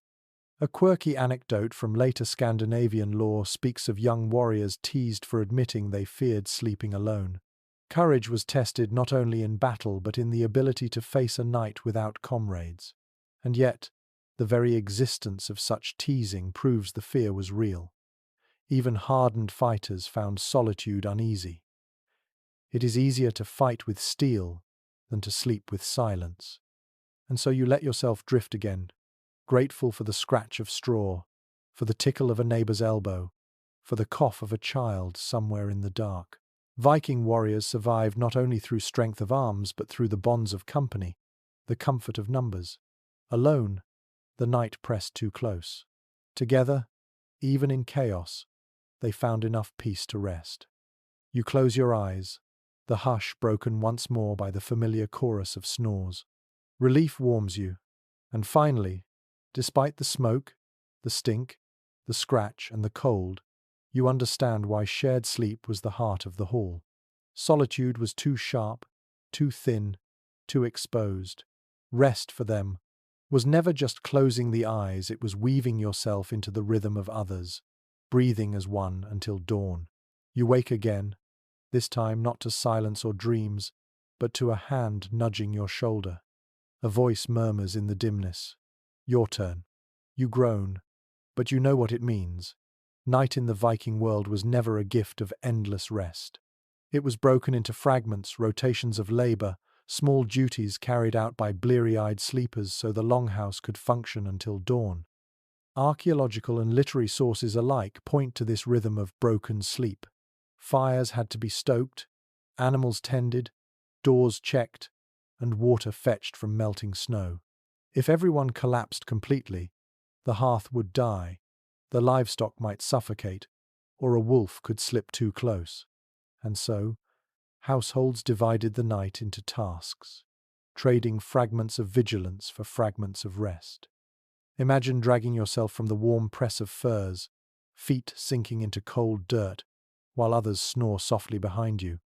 One odd little practice shows up in later Scandinavian folklore, but likely echoes Viking reality. Families sometimes divided the night into watches, each person responsible for a stretch of time. The language of first watch and last watch lingers in sagas and in seafaring accounts. It was both military and domestic life in the longhouse treated with the same discipline as life on a ship. The scholarly debate here is how formal these watches were. Some historians argue they were rigid, like a roster, each adult assigned a slot. Others believe they were looser, shaped by natural wakefulness, light sleepers taking the burden while heavier ones remained oblivious. Perhaps both systems existed, depending on the urgency of the season. Either way, the effect was the same. Nobody truly slept through the night. Now picture the sensory toll. You rise groggy, your blanket slipping from your shoulders, the chill cutting instantly. The hall is dark, but for the glow of embers. You kneel by the hearth, stirring ash until sparks flare, your fingers blackened. The fire hisses, pops, throws enough light to soothe your fear of shadows. You glance at the livestock, shifting quietly in their stalls, their breath steaming.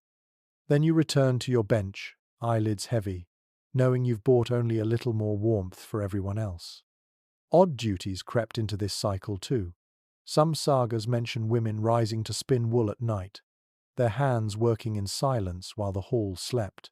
Others suggest men sharpened blades or mended harnesses by firelight. You can almost hear the rasp of a whetstone in the hush, the steady spin of a spindle, the quiet hum of a half-asleep song. Night was never fully idle. It was time borrowed for tasks that daylight could not spare. The soundscape adds its own weight, the crackle of fire growing stronger under your hand, the shuffle of someone turning in straw, murmuring, a goat stamping its hoof in the stall. And beyond the walls the wind still howls, reminding you why the watches exist.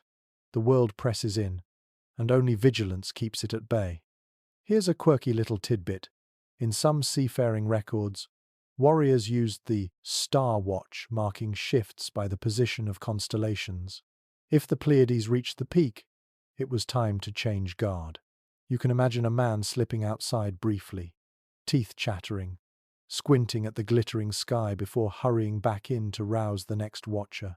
Even in the longhouse, the logic may have been similar: time measured not by clocks but by stars, fire, and fatigue. And scholars still debate the cost. Did these broken nights leave warriors perpetually exhausted, or did their bodies adapt to short, jagged cycles of rest? Some argue chronic fatigue was part of life, shaping the rugged endurance of Viking men and women. Others believe the rhythm became second nature, with bodies trained to recover in shorter bursts. The uncertainty lingers, but the toll of constant interruption is easy to feel as you imagine it yourself. The psychological side is no less striking. Rising in the night to tend the fire or guard the door wasn't just labor, it was responsibility. Your family slept because you woke. Your children dreamed because you stirred. That weight was heavy, especially on the young, but it forged resilience. Imagine a boy of 12 shaking off drowsiness to watch the door for an hour.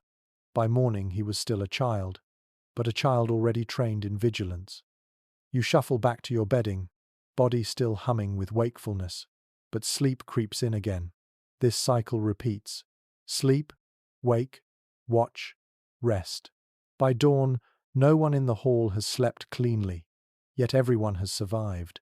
The rhythm is imperfect, but effective. It reminds you that Viking sleep wasn't about comfort or luxury. It was a patchwork of stolen hours, broken tasks, constant interruptions enough to scrape by until the sun returned. A fragment of folklore insists that these night watches made the household stronger, teaching cooperation and trust. Perhaps it's true. You can feel it yourself. Lying back down, warmed not only by furs but by the knowledge that someone else now sits at the hearth, tending the fire, keeping wolves at bay. Sleep is never whole, but it is shared, and that makes it bearable. You turn once more on the straw, the fur tugging at your shoulders, and you notice something unusual about the night. The hall feels thinner, quieter, as if half its strength is missing. Then you remember, not everyone is here. Some of the warriors are away, on raid or journey, and the beds where they usually lie stand empty. The absence is palpable. Sleep in the Viking world was never just about exhaustion. It was about presence. Who lay beside you mattered as much as how warm the fire burned. The sagas often describe the return of warriors to their longhouses, how their absence left households tense and incomplete. A hall half empty was a hall vulnerable. Fewer hands to watch the door, fewer breaths to warm the air, fewer bodies to guard dreams. Imagine lying down in such a night. The usual chorus of snores reduced to a scattering. Every empty space becomes a gap you can feel in your bones. Here's a curious little custom hinted at in saga fragments. Some families kept the bedding of absent warriors intact, straw refreshed, furs laid as if waiting. It was both practical, preserving their place in the communal order, and symbolic, a silent prayer that they would return to fill it. You can almost picture a mother smoothing a hide over an unused mat, whispering her son's name into the dark. Scholars debate whether this practice was truly common, or simply a literary motif. Some argue it reflects the Vikings' deep ties to kinship. Others believe it's a narrative flourish, meant to emphasize longing and loyalty. But even without certainty, the image rings true. Absence was a presence of its own, shaping the way those left behind slept. Now imagine the sensory contrast of such a hall. With fewer people inside, warmth dwindles. The fire must be fed more often, because fewer bodies radiate heat. Silence stretches where voices once hummed. You pull your blanket tighter, not just against cold, but against the strange hollowness of space. Sleep comes slower, as though the hall itself resists it. Odd stories surface in folklore. In one, a woman dreams of her husband while he is away raiding, swearing she felt his breath on her cheek, though his bed was empty. In another, a warrior claims he dreamed of his brother's voice singing beside him on the ship, only to return and find his brother had sung the same verse at home that same night. Whether superstition or coincidence, such tales remind us how absence didn't sever bonds, it stretched them, weaving sleep across distance. The soundscape of an emptier hall is eerie. Where normally the air rattles with snores, coughs, and shifting animals, now the quiet amplifies every drip of water, every creak of timber. The few who remain wake more easily, ears straining at silence as much as at noise. A baby's whimper feels louder. The crack of a log in the fire sounds like thunder.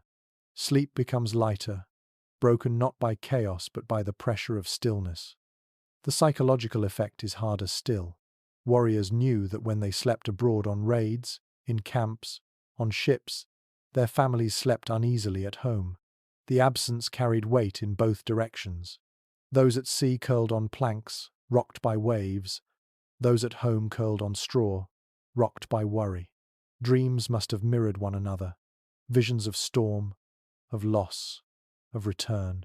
Even in rest, distance was keenly felt. And scholars still argue whether absence changed the communal rhythm of sleep. Some believe halls adjusted quickly, shrinking into new patterns of warmth and watch. Others suggest that gaps left unease, reducing the quality of rest for everyone. In either case, the household endured, adapting as it always did. Yet the memory of full strength lingered, making the thinner nights feel less secure. The sensory image grows sharper. If you imagine yourself as one of the absent, you're curled on a ship, damp cloak stiff with salt, the sea groaning beneath you. Yet in your mind you see the hall, firelight, straw, furs, family breathing in rhythm. You imagine the space where you usually lie, empty but waiting. That thought keeps you warmer than the cloak ever could. And at home, perhaps, someone feels your presence in dream, comforted by the same invisible thread. A peculiar tidbit from later folklore suggests that women sometimes placed charms or tokens in the bedding of absent husbands, bits of carved wood, pieces of cloth, or even bones of animals to hold their place. Whether literal or poetic, the practice reflects the same truth. The empty bed was never just furniture. It was a symbol, a reminder, a promise. You roll again in your imagined corner, feeling both presence and absence pressing around you. The hall breathes, but it breathes differently tonight. Lighter, thinner, less certain. Still, exhaustion claims you. Your dreams wander toward those who are gone. Ships on stormy seas, men on distant shores, voices half heard in the wind. Sleep in the Viking world was never only about the body. It was about bonds stretched across firelight and distance, fragile threads tying dreamers together even when half the hall was empty. You shift again, though this time your rest is broken not by absence but by ritual. The fire has been stoked high, brighter than usual, and voices murmur low prayers into the smoky air. Tonight is no ordinary night.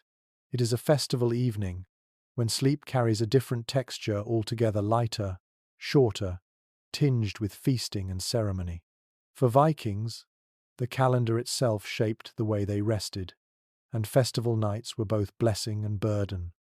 Archaeological finds and later written sources tell us that Viking communities marked Yule, midwinter blots, and seasonal feasts with gatherings that stretched deep into the night.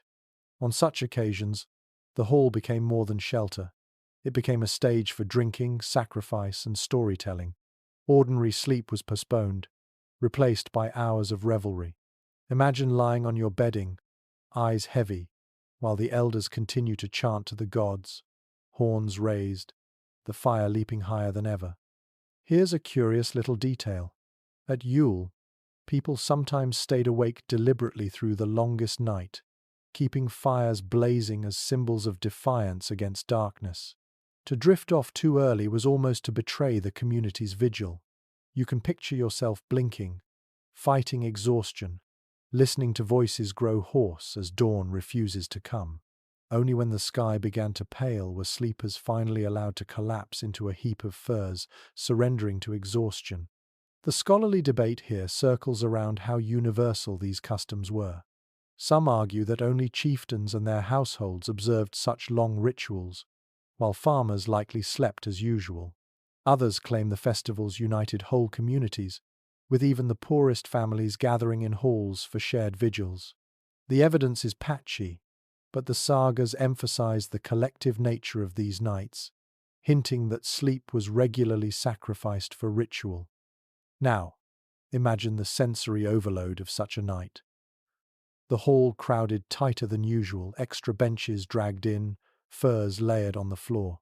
The smell of roasted meat thick in the air, mingled with spilled ale and sweat. Voices raised in song, some tuneful, others slurred, the fire crackling furiously, its sparks climbing toward the rafters. Sleep becomes nearly impossible, stolen only in moments when your head nods against your neighbor's shoulder. Odd practices accompanied these feasts. Some households sacrificed animals and sprinkled their blood around the hall, the iron tang hanging heavy in the air. Others lit great torches, believing they carried protection through the darkest hours. Picture yourself curling up in the corner, eyelids drooping, while the glow of torches paints the beams above in gold and shadow. You try to rest, but the murmur of chants and the thud of dancing feet refuse to let you. And scholars still puzzle over the aftermath. Did festival nights leave households drained and sluggish for days? Or did the surge of food, drink, and collective energy make the loss of sleep less painful? Some suggest that ritual itself provided a kind of mental rest, offsetting the body's fatigue. Others think festival exhaustion was real and heavy, endured because joy was worth the price. The soundscape grows vivid as you imagine it. A horn of ale clattering to the floor, laughter roaring above it, the scrape of feet against wood as dancers whirl in firelight, a goat bleating nervously in the stall as the hall reverberates with song. And then, as the hours crawl by, voices fade one by one into snores, warriors collapsing on the spot, furs dragged haphazardly over shoulders. The line between feast and sleep blurs until the hall itself seems drunk, swaying between raucous noise and sudden silence. Curious little anecdotes from sagas mention warriors boasting that they could drink all night and still rise ready for battle at dawn. Whether bravado or reality, the image is striking. A man staggering to his straw bed just before dawn, eyes closing for barely an hour, then rising at the cock's crow to shoulder weapons. Sleep here is not luxury, but necessity compressed into fragments, forced to fit between duty and ritual. You picture yourself in that moment, your head resting against the wall, body half curled, fur slipping off your shoulder. Around you the embers glow, shadows dance, voices drift into silence. The taste of ale lingers on your tongue.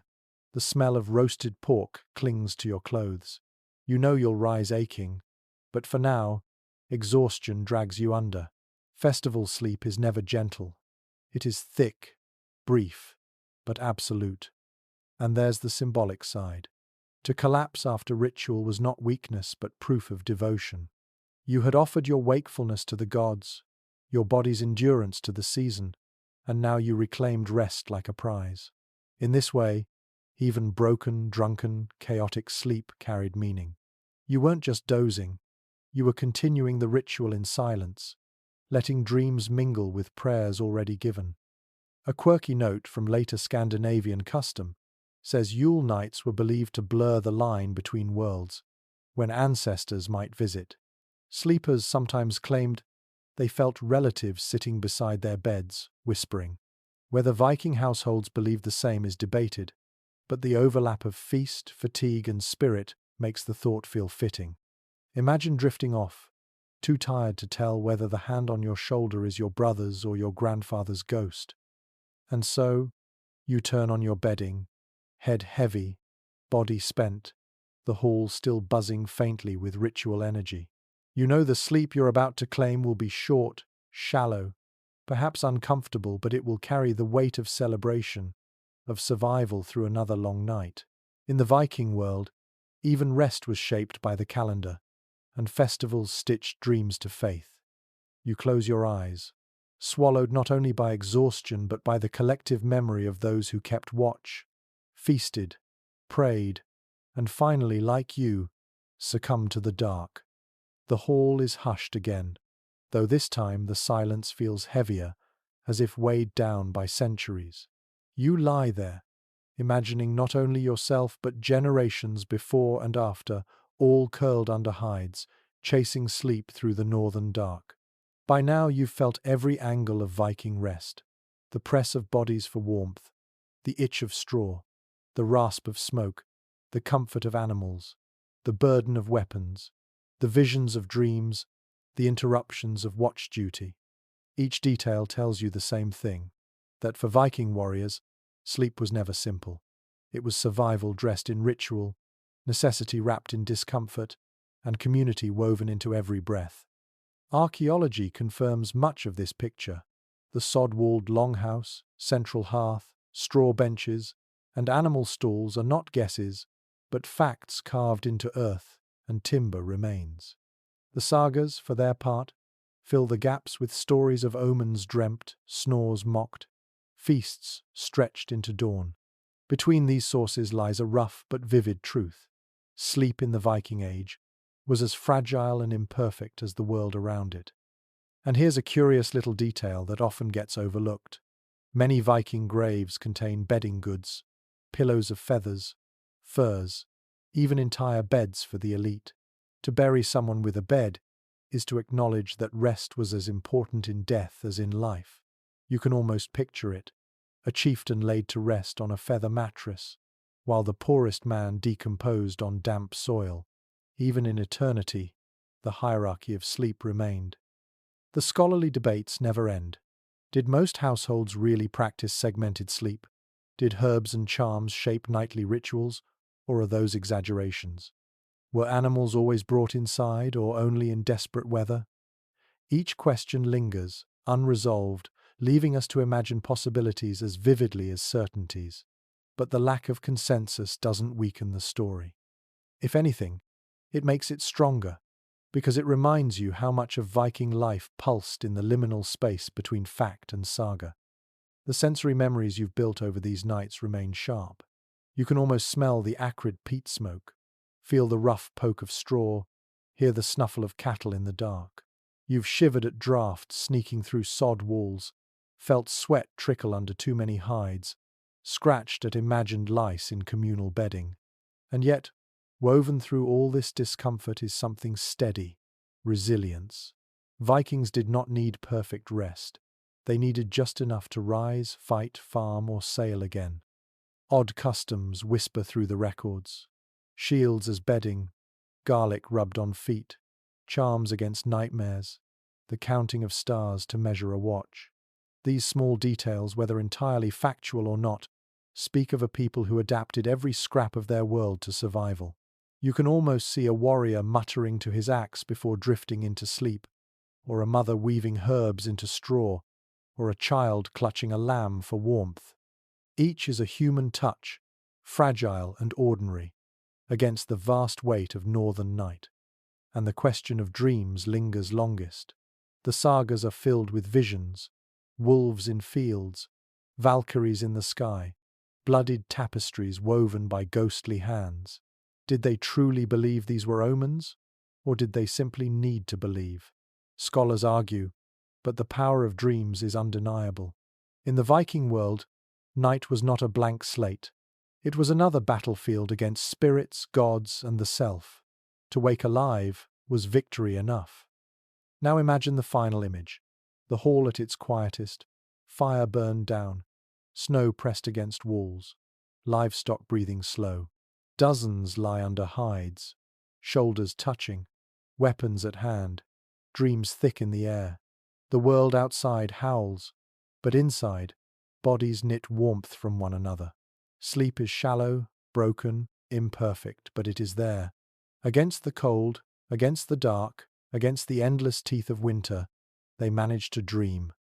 And so, after walking through all their nights, you understand why Viking warriors endured. Not because they slept soundly, but because they never stopped finding ways to sleep at all. Their rest was as improvised and resilient as their raids, as communal as their feasts, as mythic as their sagas. Every time they closed their eyes, they carried not comfort but determination. And in that determination lay survival. So now, as you lie back with your own eyes heavy, let the images blur into one another. The flicker of peat smoke, the rustle of straw, the soft thud of a cow shifting in its stall. Imagine the warmth of furs heavy on your chest, the breath of companions close by, the faint glint of a shield leaning near. You've walked through their long nights, seen how they endured the coldest winters, how they bent discomfort into ritual and turned exhaustion into resilience. The world outside their walls was merciless, and yet within, they built a rhythm of survival. Fires kept low but steady, animals close enough to lend their heat, weapons always near, voices rising in song or prayer.